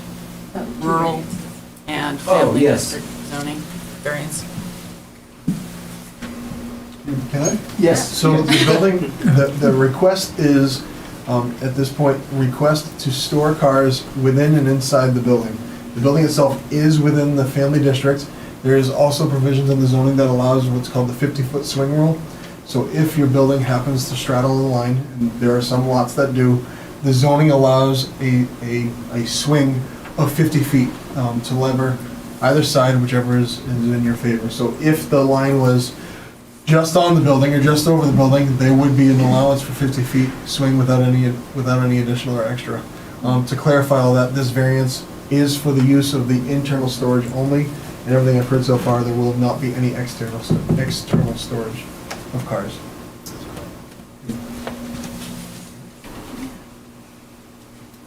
Yes. This is just a curiosity. Please identify yourself. Oh, yes, again, Dion Owens, Old Street Road, sorry. So you presently do not have any cars in the old barn, right? No, I don't own it yet. Right. So where, I know that you've located other places in the United States where you have some. Do you have another location in the area where you're storing your cars? I have 3 cars in Cape Cod, and I think there's 7 cars in my driveway, so right now, they're gonna be moved up here, this is the garage, up here, that I can store 2 in, and then we go from there. So there's no place in this area like what you're proposing to create? Not in Peterborough, or anywhere close by. There's places in Acton, Massachusetts, and other towns down in Massachusetts that have this kind of thing, but they're dedicated car condominium facilities that have a manager, and they have, they're, like I said, they're $500,000 up and up to $1 to $2 million. Thank you. Yes. Hi, Al Lennis, McDowell Road. Are we to understand that a building that's going to contain very expensive automobiles will not require a HVAC system that would be quite extensive? A building of that size would require quite an HVAC system that would, be responsible for the care of the cars, would help care for the cars. Putting them in a bubble is one thing. But we'd have a few dozen bubbles in there, and I don't know what kind of maintenance they require. But I'd be concerned about not having details about the building's extra features, external or internal, in fact. But those are going to require chimneys or exhaust systems or fuel deliveries or electric power lines and power lines that might service that building. I'd like to I think we should have those kind of plans before anything is going on here. This is a large building, and it's going to house very expensive automobiles. And the ones I know of have that ability. Otherwise, you wouldn't store the car there. Well, it has electricity. That's not what I asked. I have no intention of putting an HVAC system in there just for car storage, that I can assure you. It's cost prohibitive. May I respond further? Sure. I believe that would be more in the purview of the planning board. It would. But I've heard cheers in support of some residential use to suggest that HVAC is somehow unique to a car storage facility. Residential use would require far more infrastructure development on the property itself, as well as utilities and anything that would allow this property to be made livable for human habitation. Yeah, I mean, to that point, regardless of how the building is zoned, they could put whatever HVAC they want in there today, tomorrow. But it might affect the butters. It might. Since this one system. It might, but we affect wouldn't the butters. decide on that, though. Okay. Yes. Jim Van Valkenburg again from Cheney Ave. If this was a barber shop, you'd have customers coming in, there'd be 1 or 2 at a time, and they'd have a place, you would, as the zoning board, you would say, where's the parking? Do we have enough parking places here? Because the people are gonna come and visit, and they're gonna see their car, they're gonna come in to drive their car, whatever it is, let's say. But you've gotta have some allowance for parking. So is that in the building? At this point, we don't see any parking on any kind of plan. So, and what if it's in the rural district? Does that make a difference if they decide to put their parking in the back in the rural district? Or they'd have to stay within that 50-foot swing. That would be subject to planning board. You can't get to the back in 50 feet, the way that road is. That's much longer than 50 feet to make that corner to get down to where the pumps and so forth. I would say that anybody who's storing their car there and that's going to leave a car there and take their car out, they would park behind the barn, where you wouldn't be able to see them. And there's plenty of room behind the barn. You can see by the illustration, well within the yellow area for a dozen or 20 cars easily. And I don't think I'm restricted from parking cars behind there, or anything for that matter, trucks or any kind of a farm, whatever you're allowed to park in a rural district either. So, Is there any problem with parking in the rural district? Is there any kind of thing he has to do? I don't know that answer. And again, it would be subject to site plan review. Site plan review. That sort of thing would go through the planning board. Okay.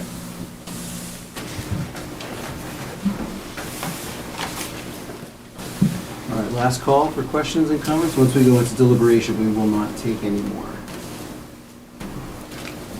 Yes? Sorry. Are we going to discuss the water? Okay. Yeah, the water, it's a separate case, so Okay, it's... but will that happen tonight?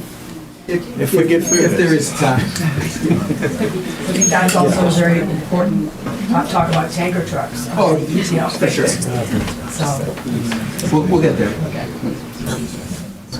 Yes. I'm Andy Peterson, and I'm the broker for Four Seasons Sotheby's who represents the owners of the barn. The current owners of the barn are both local residents in a partnership that purchased the barn at a point when it was about to fall down.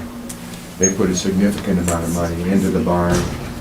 I've been involved with working on finding a reasonable use in order to have the barn be secured and be available for the enjoyment of future generations in town for about 40 years now.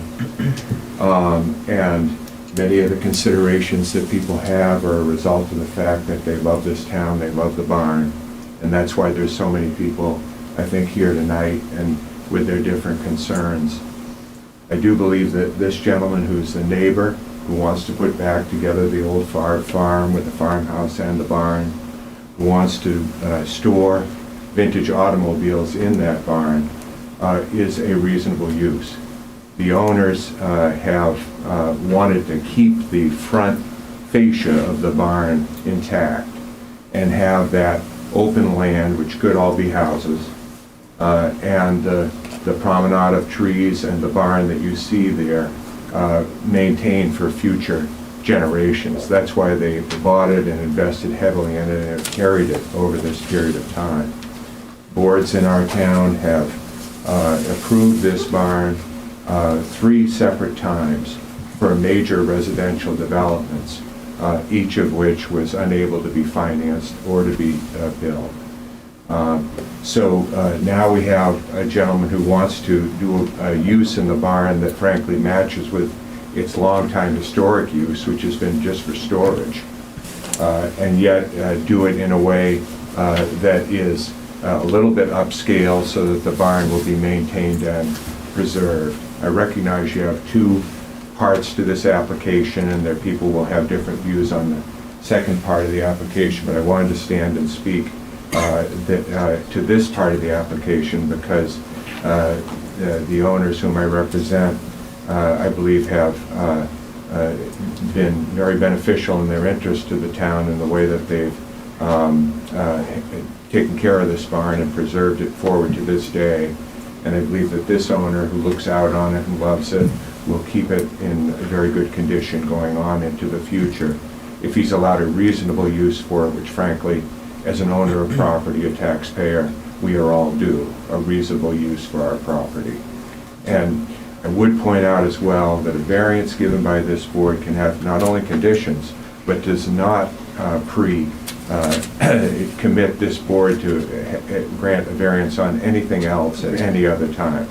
Each decision in a variance is individual by state law and meant to be so because of the unique characteristics of this application. This barn predates our zoning, even as much as I do. It was built by the previous greatest benefactor to the town of Peterborough, the Cheney family. This is a way to preserve it. Thank you. Thank you.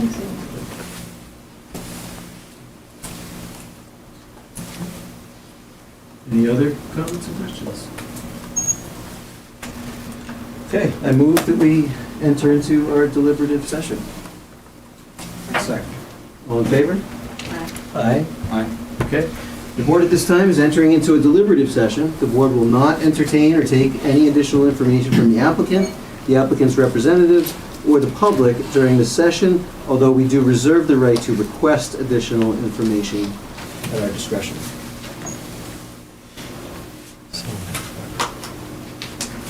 All right. Anybody have any opening thoughts to start with, or should we do a straw poll to see where we're at? And one comment, Yeah. which is, think about the point he just made about property was considered for additional residential housing, kind of addresses the one public person. If we could just keep maintain it quiet in here. The meeting is still going. About additional residences and additional traffic from additional people living in the area. I think this would, of course, have fewer, well, almost no residents, basically. So it does help address that issue, that we're going to have fewer people. If we allowed it to have, like the case we had a couple of years ago, the number of housing, living units there would greatly increase the number of residents and traffic. This would minimize that. Fair. I agree, like, I'm really, it's difficult for me because I do think that a residential, multifamily, whatever that potential could be, would have a much bigger impact than something like this. However, without a business plan, I think, I would not be opposed to granting a variance, but I do think that there would need to be conditions on it, and it's hard to put conditions when you don't have a business plan. Like what he says sounds great. My fear is more so the variance moving with the property. If it's not him who's doing the things that he says he wants to, the next person could come in and not follow any of those if there aren't conditions on it. I think we can, however, impose conditions without a business plan. We just have to determine what we think is a reasonable limit. Yeah, I agree. I would agree with that because business plans could change. Right. Even if we had a business plan in front of us, This there's is no true. guarantee that it's going to be the same in a month or a year from now. I think what our job is, if we did grant a variance, is we need to be very careful and deliberate about what conditions, limitations we put on so that any business plan would fit within what we feel is a reasonable use in that way. Yeah. All right, I have a couple of conditions, or three conditions to propose here. One is no outside storage or activity or display of classic cars. No chain link fence, a security fence, and no additional outside lights. Good. Before we move on to conditions, I have to say that I am very ambivalent about this. And my concern is that it becomes a commercial use in the family district. The family, it is not a use that is allowed in the family district. And yes, I know of a variance we could grant it. But I feel as though the community has also wanted to preserve this area as non-commercial. That in the past, in 2004, there was a ballot item to rezone this piece of property to make it into a restaurant and an inn. And that was overwhelmingly turned down. So, I mean, there is the option that the applicant has if he wants to have a commercial business to try to rezone the piece of property for commercial uses. That's one thing that he could do. He can use the barn currently for the storage of his own vehicles without turning it into a business. And I guess I'm more comfortable with that idea than I am of it becoming a business in this area and what that will mean. And also, we have the other consideration in terms of the water and the well and pumping and how are these going to kind of mesh together. We're trying to treat them very separately, but they impact one another. So like granting the variance would not be contrary to public interest. My feeling is that the public interest has been to preserve this as part of a family district and not for it to be a commercial property. And that was further highlighted by the 2004 ballot initiative where it was turned down to make it into a restaurant and facility of some kind. So I guess I'm leaning towards a no on the variance. Well, I have to say that I do agree with you, actually. I think this is a reasonable idea. I do think that there is some hardship with regard to the nature of the property, but when it comes to the public interest and the spirit of the ordinance, I don't think we get there. Right. And we have to meet all 5 of these criteria, and I just don't see it. I mean, I think the spirit of the ordinance is very clear that it is residential. I don't think that the spirit of the ordinance is observed, regardless of the conditions that we impose. Not because it's a bad idea, but because of the ordinance and the way it's written. If I could offer Sure. an alternate view on that. Please. I've heard a lot of sentiment from the public, and I think just in my own private conversations and things, that there is a public interest in preserving this barn. Sure. It is an extremely unique, beautiful piece in our community. The reality is there's an economic reality to it. That's not going to happen unless it can be used in some way to generate some income. And people have tried to do that through development of a multifamily housing, or I know that there's been various plans and things, and the economics have never worked out, and so it remains unused and at risk. So I do think that granting the variance would not be contrary to the public interest, because it is a way to preserve an iconic piece of the community. The spirit of the ordinance, I think, is also observed with this particular proposal, because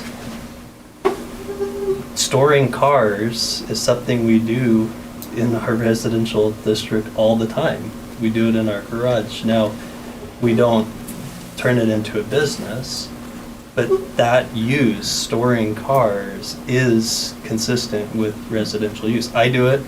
I even work on my cars in my driveway, much to my neighbor's chagrin, I'm sure, because sometimes I do it late at night, because that's the only time I have to do it. And that would not be happening here, right? That would have to be one of the limitations that I think that the applicant would agree to, is that there would be no mechanical work on cars or anything like that, right? No oil changes, no nothing of that nature. If something's wrong with the car and it can't be driven, then it's going to have to be towed out of there and taken to a shop. But I feel like, when we think of it that way, the spirit of the ordinance is being observed. I think on the third point, the substantial justice being done, I think this was nicely pointed out. Every owner has a right to reasonable use of their property. And to me, this does seem to be a reasonable use. And I think that in that sense, there is substantial justice. The values of surrounding properties not being diminished, I don't see that. That's a hard threshold to hit. I mean, the properties would be diminished. I don't think that would happen. No. I don't necessarily think that it would increase values, but I don't think it would diminish values either. And then the fifth one, are there special conditions of the property that distinguish it from other properties in the area? And I think that goes back to my first point. I definitely think that there's distinguishing characteristics. Yeah, I think number 5 is. So to me, it does hit on all 5 for me, as long as there are reasonable conditions and limits on it. I think Dawn touched on some. I had some other ones that I think would be important as well. In terms of reasonable use of the property, the gentleman who owns the property, he has a reasonable use of the barn for storing his own cars. So he's got a reasonable use of the property.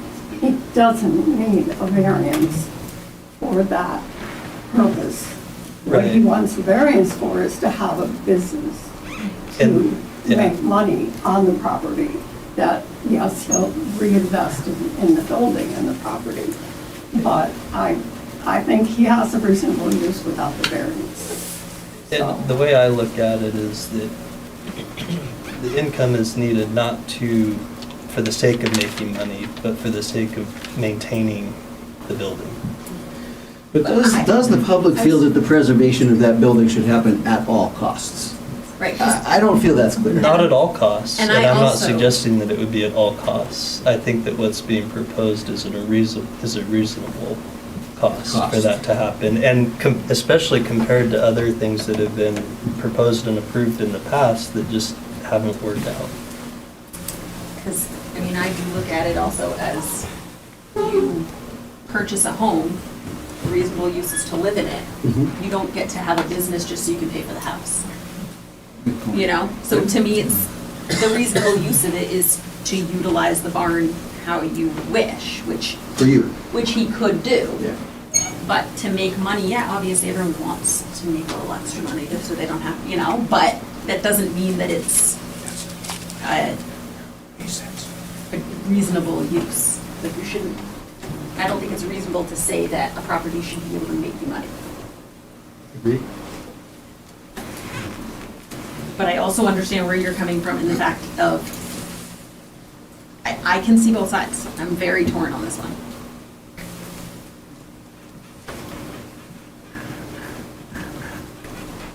I know it's not. I will say this too, I mean, there's been a lot of concern expressed about increase in traffic, impact on the community that way. If you put housing in there, which is what it's zoned for, that's There will going to be be more traffic. exponentially Agree. worse Yep. than what's being proposed. This actually assures that property isn't, it doesn't assure it, but at least as long as it's being used for this limited purpose, it's going to have a much smaller impact on the traffic and everything else that we're talking about. Now, when we get to the water issue, that may be different. But this by itself is, I feel like it's very low impact in that way, which goes back to the public interest part of it.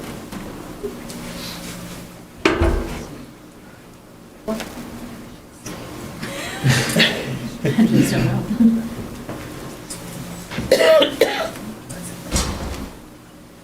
I still can't get past the spirit of the ordinance. I'm having trouble with that too, because I mean, the ordinance we're looking at is family district. The spirit of that ordinance is not to have commercial in the family district. And I understand that we do park cars on the property and do things with cars on the property, but it's us on our property Right, as opposed to others. right, As part of as a opposed to club. having a business. I guess what I would say on that is going back to the health, safety, and welfare being the kind of the core principle behind the spirit of the ordinance. Again, if you were to put housing in there as opposed to this, I think you're actually putting the health, safety, and welfare more at risk than something like this. So if you're thinking of it in terms of health, safety, and welfare, I don't see that there's an inconsistency with the spirit of the ordinance. Obviously, we wouldn't even be talking about a variance if this was for housing. True. Right? So it doesn't have to be for the actual purpose of the ordinance, just the spirit of it, which goes back to the health, safety, and welfare. So I do think that I'm not saying it's a slam dunk one way or the other, but I guess I don't have as much qualms about that element of what we have to decide. I think that there's a reasonable argument that it is consistent with the spirit. When you're talking about the spirit of the ordinance, what are you referring to for the ordinance? Are you referring to the family district? Are you referring to the purposes and the enacting clause for having zoning? I Well, guess I'm just not. It would have to be the spirit of the family district. Right. Right? I think, you know, is the proposed variance at odds with this being a family-friendly neighborhood or area? A family neighborhood? Well, if you Yeah, I consider it don't- self-storage and not our zoning restricts self-storage to industrial business areas, then it is definitely in conflict with the family ordinance. This isn't your typical self-storage facility that's being proposed. It's still self-storage. I mean, I had those concerns as well to begin with, but I just don't see it really affecting this being a family-friendly place. If the applicant was proposing to put in a self-storage facility like a, U-Haul place or whatever, with, tons of units and all of that, and fences and gates and lights and security guards and stuff, yeah, I'd have all sorts of problems with it. But that's not what I'm hearing. I think what I'm stuck on, because I see both sides, is I just worry whether or not we can put enough conditions on it to protect it from potential use beyond that. Like, what's to say that the next person who comes along doesn't want to just store junk cars or store whatever they want in there? Like, we have to be very intentional about the conditions, because this gentleman's plan sounds wonderful, but we have to understand that the variance goes with the land. Right. What were the additional conditions you were thinking of, Darren? Well, for one, to Leah's point just now, the requested variance is for storage of classic cars. So that, I think that's got to be part of it. So we're not getting just any old And what are classic cars. cars? Like, Right. what is the definition of a classic car? Well, that's a good question. Maybe we could ask the applicant what his definition of a classic car is, or how you would describe it. Well, I know that, but if we were to put a condition for the next potential owner, Yeah, it would be very subjective. correct. It and seems that's- subjective And to me. that's where, Very that's where It I seems have, hard for us to make. that's where I'm having a hard time, is whether or not the conditions To try can and be define put. it. I mean, And say no junk cars and no cars that aren't registered and insured. So that would allow someone's interpretation of a classic car. Could be a Volkswagen from 1960, or it could be a Ferrari. The Volkswagens are worth $20,000 now, by the way, or more. Or a Ferrari that's from 1960 that's worth $1.6 million. But the condition would be they're registered and they're insured, and they're not junk, I guess. What's the definition of Well, junk? someone's not someone's not going to pay $350 a month to I store agree, junk but cars. again, are we putting the condition that the storage Right, we then would have to set that there has to be a base limit of what the payment is? Right, and we- There's just yeah. so many conditions in order to keep it. And some of them are hard to enforce. They are, yeah. So, I mean, I feel like the applicant can make use of the barn for his own vehicles. That went really well. He could always come back again and ask for a variance with more specifics about a business plan. And I think that's what I mean about a business plan, is if there was rules and regulations, the prices that would be set, we could say, the variance is granted with the business plan that was presented, where the cost to store the car would never go below what is presented. Like, he would set the stipulations almost for us to be able to say, yes, we're good with this being enforced. But because we don't have any of that, in order for us to pass it, we have to come up with all those things. I think a lot of the conditions are already part of the proposal, or at least what's been presented. I'm sorry. I can't You hear brought up a difficult one. I'll grant you that. But some of the other conditions that I think would need to be there, obviously, no working on cars. Right? And I don't know how exactly you say that, but maybe that's how you say it. No signage. No additional buildings for the business, right? It would have to be limited to the existing barn, and that's it. No on-site personnel. And member-only access. I mean, these are things that are already part of the proposed business, but I think those would all be conditions that we would need to put on it. And I mean, I think those put enough guardrails on it that if someone else bought the property and wanted to operate a self-storage, a classic cars business on it, they wouldn't be able to just go wild with it. I'm not in favor. Hey, I'm not convinced.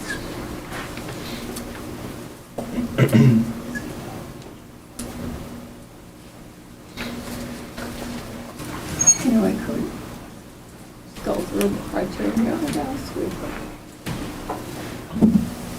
Yeah, let's do that. Let's go through the criteria. So we've been talking quite a bit about the public interests. Well, the spirit of the ordinance, it sounds like we have different opinions We about that. do. I mean, we may even have different opinions about the public interest. I mean, I think that there's a lot of abutters here who don't think that it is in the public interest. I think, you know, for that matter, despite the fact that we've heard a lot about traffic, I think there's a lot of people in this town who would believe that it is in the public interest for any property that is zoned for housing to be left open for housing. I don't necessarily feel that way myself, but that's a common sentiment among the public in this town.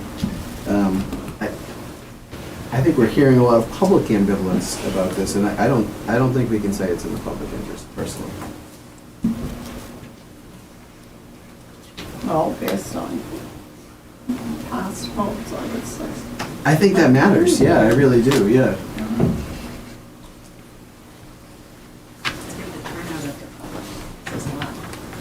I do too. We've never had this many since I've been on. That was back in So I've been here 5 years. Yeah. So I definitely don't think that you can say one way or the other with the public interest. Well, I would point out that it doesn't have to be in the public interest. It just can't be contrary to the public interest. And I think if you are saying, well, it may or may not be in the public interest, that's not contrary to the public interest. Well, I think the way it's worded is granting the variance would not be contrary. So I think if we don't know that it would not be contrary, we can't say that it would not be contrary. And allowing commercial in the family district, I feel is not in the public interest, because the public has voted on the zoning in this town and it has supported it. And it's not that there's not exceptions to that, but this is... Right, yeah, we're it talking is about whether to grant an exception, so I don't think we can say, well, it just has to be family district. That's But what I we're- think it has to be consistent with the intent and sentiment behind what the public has said in the past, with the zoning, with the voting, with everything else. Yeah, there are definitely exceptions. I don't know that this is one of them. Well, I go back to, we've got an iconic building in our community that I think many people would love to see preserved. And if you can't generate, history has proven at this property that if you cannot find a way to generate income, it's not going to be maintained. That's why it keeps getting sold. Because people come in, they have an idea, they get shot down, and they move on. and it gets worse and worse each time that happens. So I think there is a very valid public interest in preserving this barn. And I think this, of all the things that have ever been proposed, this is the least impactful to the family district. It's the most consistent with the family district. Well, it isn't the most consistent with the family district. The most consistent with the family district is houses. You're right.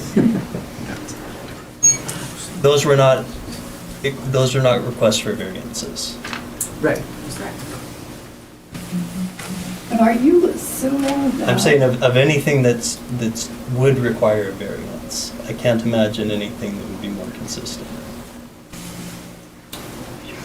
I'm sorry, I didn't catch the last part of what you said.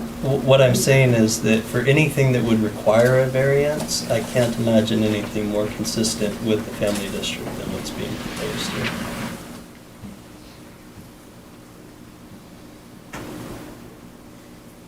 I don't know, we never know what else can come along down the line. We don't, but Plus, the other thing is that if the variance is granted for this, that doesn't mean that the rural land behind can't be developed for housing. True. Well, absolutely, So there's yeah. no guarantee that if this variance were granted, that would be kept as a rural area. Of course. And just because this passes as a variance doesn't mean that whoever buys the property couldn't change the look of the stone barn, correct?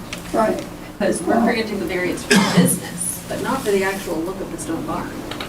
So to me, that's really not, yes. We can't You know, guarantee that. right, like you buy property, you can do what you want to it. It's the use of it. So yes, the use is a variance, but what's actually done, we're really not preserving the stone barn by passing the variance. There's nothing preventing a new owner from just tearing the barn down. It's true. True. Which would be unfortunate. Correct. All right, well, so that we can move on from number one, let's just show of hands. Who believes that granting the variance would not be contrary to the public interest?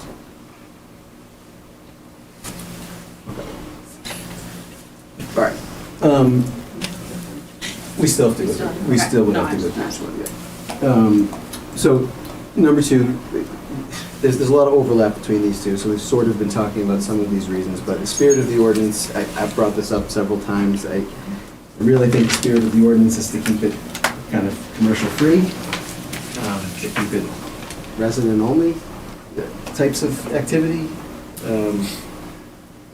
Again, conditional use permit for bed and breakfast, but that is a very different proposition.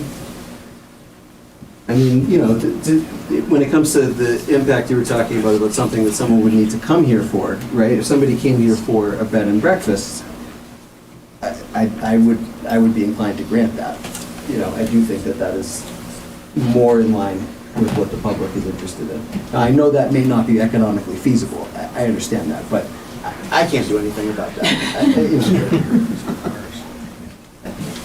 And the spirit of the ordinance is, it does not allow commercial. So I feel like. Right, it specifically says. Can't support commercial. No, I agree. Then you could never have a variance if that's. Pardon me? No. No, not necessarily.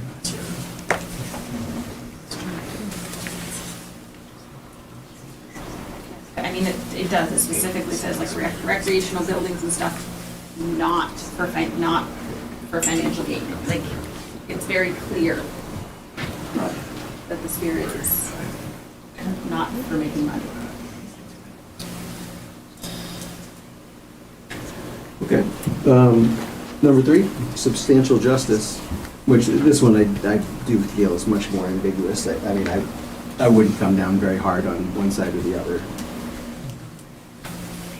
I don't know if anybody has any passionate thoughts about it. Well, that's what the application of, waive the harm to the general public. Well, if you believe that the general public really endorses this being a family district, which doesn't allow commercial. Then there is some loss to the There is public, some right? loss to the public. especially knowing that in 2004, there also had been a ballot item that the public would have allowed commercial use in the area, and they voted against it.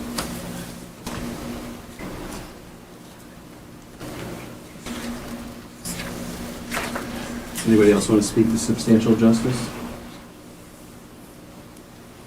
All right, I'll continue on. I do think we're probably, I mean, correct me if I'm wrong, but in agreement that the values of surrounding properties are not diminished.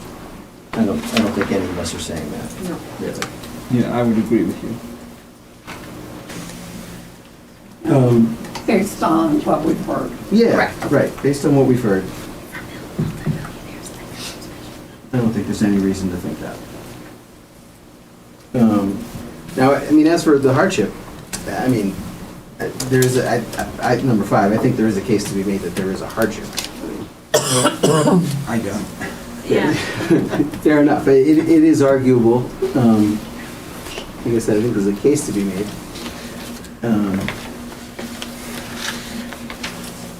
I think that's one where I feel like I could go either way. 'Cause Yeah. yes, it is a very unique property. However, you can do some things with it. Like, you could store cars in it, you just can't have other people store cars in it, you know? So, it, I think it's an important point. right. It So can there be is a utilized. reasonable use without a variance. Fair. Fair.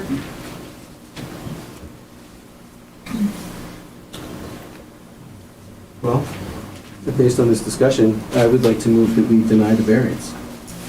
I'll second. All right, we'll go roll call. Greta? Yes. Yes. Yes. No. Thank you for your time on this case, everyone. Now, as for our second case, my suspicion is that this is a case that is going to require a lot of discussion and that people feel quite passionate about. I want to make sure that everyone has enough time to express their thoughts and hash this out. So I would like to move that we continue that case to January. Can I add something to that? I don't feel that the application is complete. Oh, yeah, There is please, no let's talk plot about that. plan. There's nothing that shows where the well would be. There's nothing that shows where the filtering would occur. I would want a plot plan, and I would want those features identified on the plot plan. I would also want records of the court decision. That was I would too. referenced. I would like that as well, yep. I believe Mr. Janis has a copy of it. I have a copy of the Supreme Court's opinion. Right, but I want but- us all to have a chance to go through that. Yep, And sure. see what was intended. I would also like records of previous variance decisions. Well, just to be clear, that was I think a mistake. There was no variance granted before. According to the opinion, There was a board did not grant denial it. of the additional Well, truckloads. So that's what Right, I'm but referring to. the original truckloads was not a variance. What the board did is they said that, and I forget the terminology, they actually denied a variance at that time, but they said that it could be used with that limitation as just part of the common use or something like that. But there was It a wasn't later pursuant case to a- where they came Then before the the board. owner went Pardon? before the board, right. So originally, it was not a variance. Right. But they were allowed to do the water up to 14,000 gallons per day. And then they went back to the board and asked for a removal of that limitation. They wanted to do more. The board said no. That is what got appealed to the Supreme Court. And the Right. Supreme Court said the board was, they affirmed the board's decision of saying Right. no, they were not going to lift that limit. So I would like a copy of that additional Yeah. order and the minutes of the ZBA decision related to that. Yeah, I've got the court's decision here, I don't have the minutes. I don't know if we can get the minutes. We that can far get back. those minutes, right, Tim? Yeah. I also, Should we- because there was a question about, that have to do with the aquifer, the water, the impact on the marshlands, I would like the Concom to weigh in on this application and for us I to would too. hear what they have to say about that. And I would like to know if there has been a hydrologist who's inspected the property and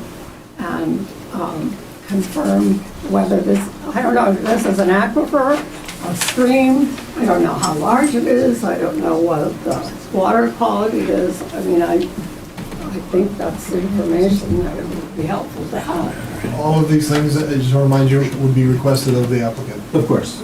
Right. You're not asking the town to do a hydrology. No, no, no, no, I just want to make it abundantly clear for the record is all. I mean, I don't know if the board concurs with that, or you want to hear. I do concur with that, yeah. I do as well, and I think the application referenced some tests that had already been run, but it didn't say what those tests were. I'd like to know what they were and actually see the test results and things, because this is all going to go into our discussion, deliberation about public interest and all of that, and I think the more information we have on the effect that this could have on neighboring wells, groundwater, marshlands, environmental, all of that, the more information we have, the better off we are in making a decision. Yeah, then my big point would be neighboring wells, how they would be impacted. Right. That was a concern in the past, and I would imagine it'd be a concern, yeah. And would we be able to get some of this information for next month?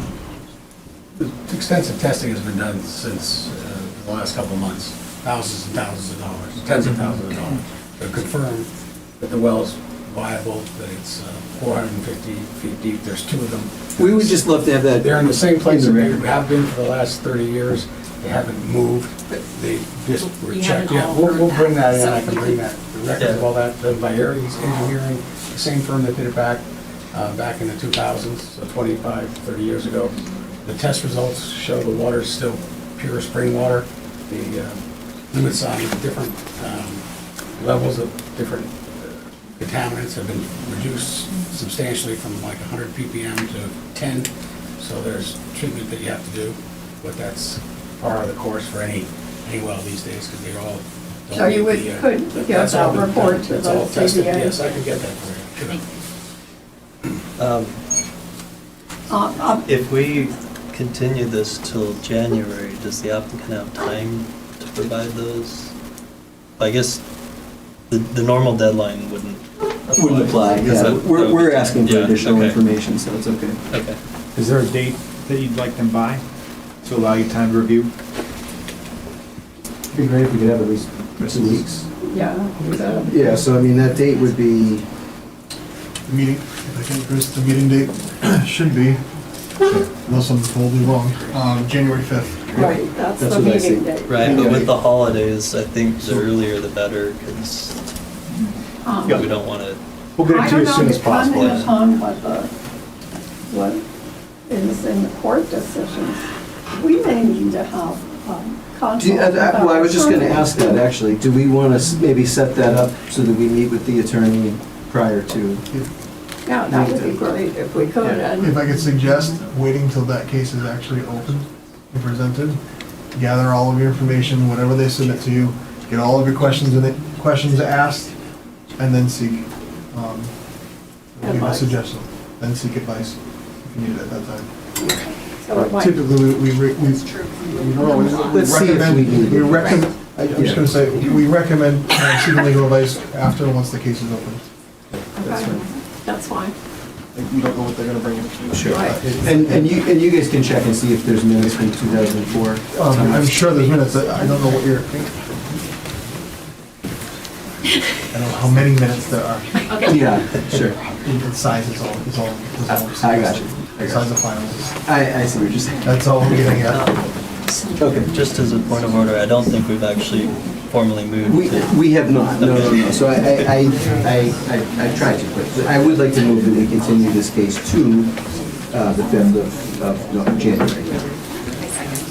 All in favor? Yes. Yes. Thank you.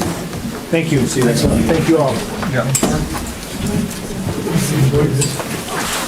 Okay, we do have minutes. We have minutes.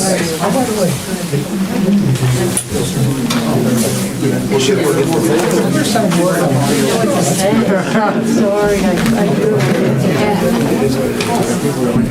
If we could take any conversation out into the hall, though, that'd be great. We have to approve some minutes. Oh, yeah, hi. I'll see you tomorrow.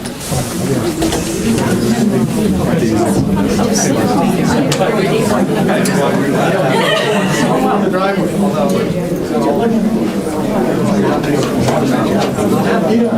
Pleasure to meet you. We'll take the truck.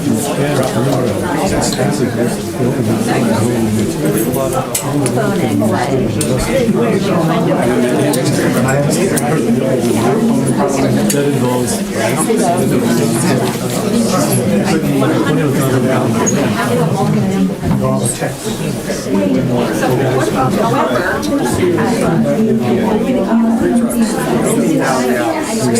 $6,000. Some trucks hold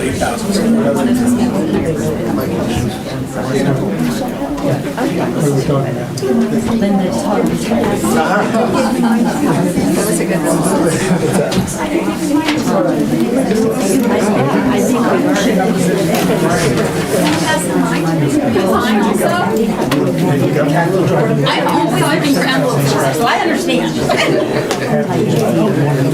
A good little envelope. Which I already talked to Paul today. Okay, so you've already waited, but nothing beyond typos. Waited, well, the only thing was, where was the Chris, can we ask them to? Oh, yeah, can we go? Sorry, thank you. Friends, we really do appreciate your participation. Sorry. You want us to get out of here? If you could. We just have to talk about a couple more things. I mean, it's hard for everybody here. The meeting's still in session. Yeah, When I bought the Perini Ranch and the King Ranch, I didn't have these problems. That's because we were up front. Okay, let's go. We're gonna get out of here. What kind of dog? Thank you very much for your time. You're welcome. Thank you. Hi, thank you. Door closed? No, it's fine. Thank you. The mics, Yeah. especially the one that Phil uses for minutes, won't pick up Anything. It won't pick up anything else. It focuses on the loudest in the room. I see.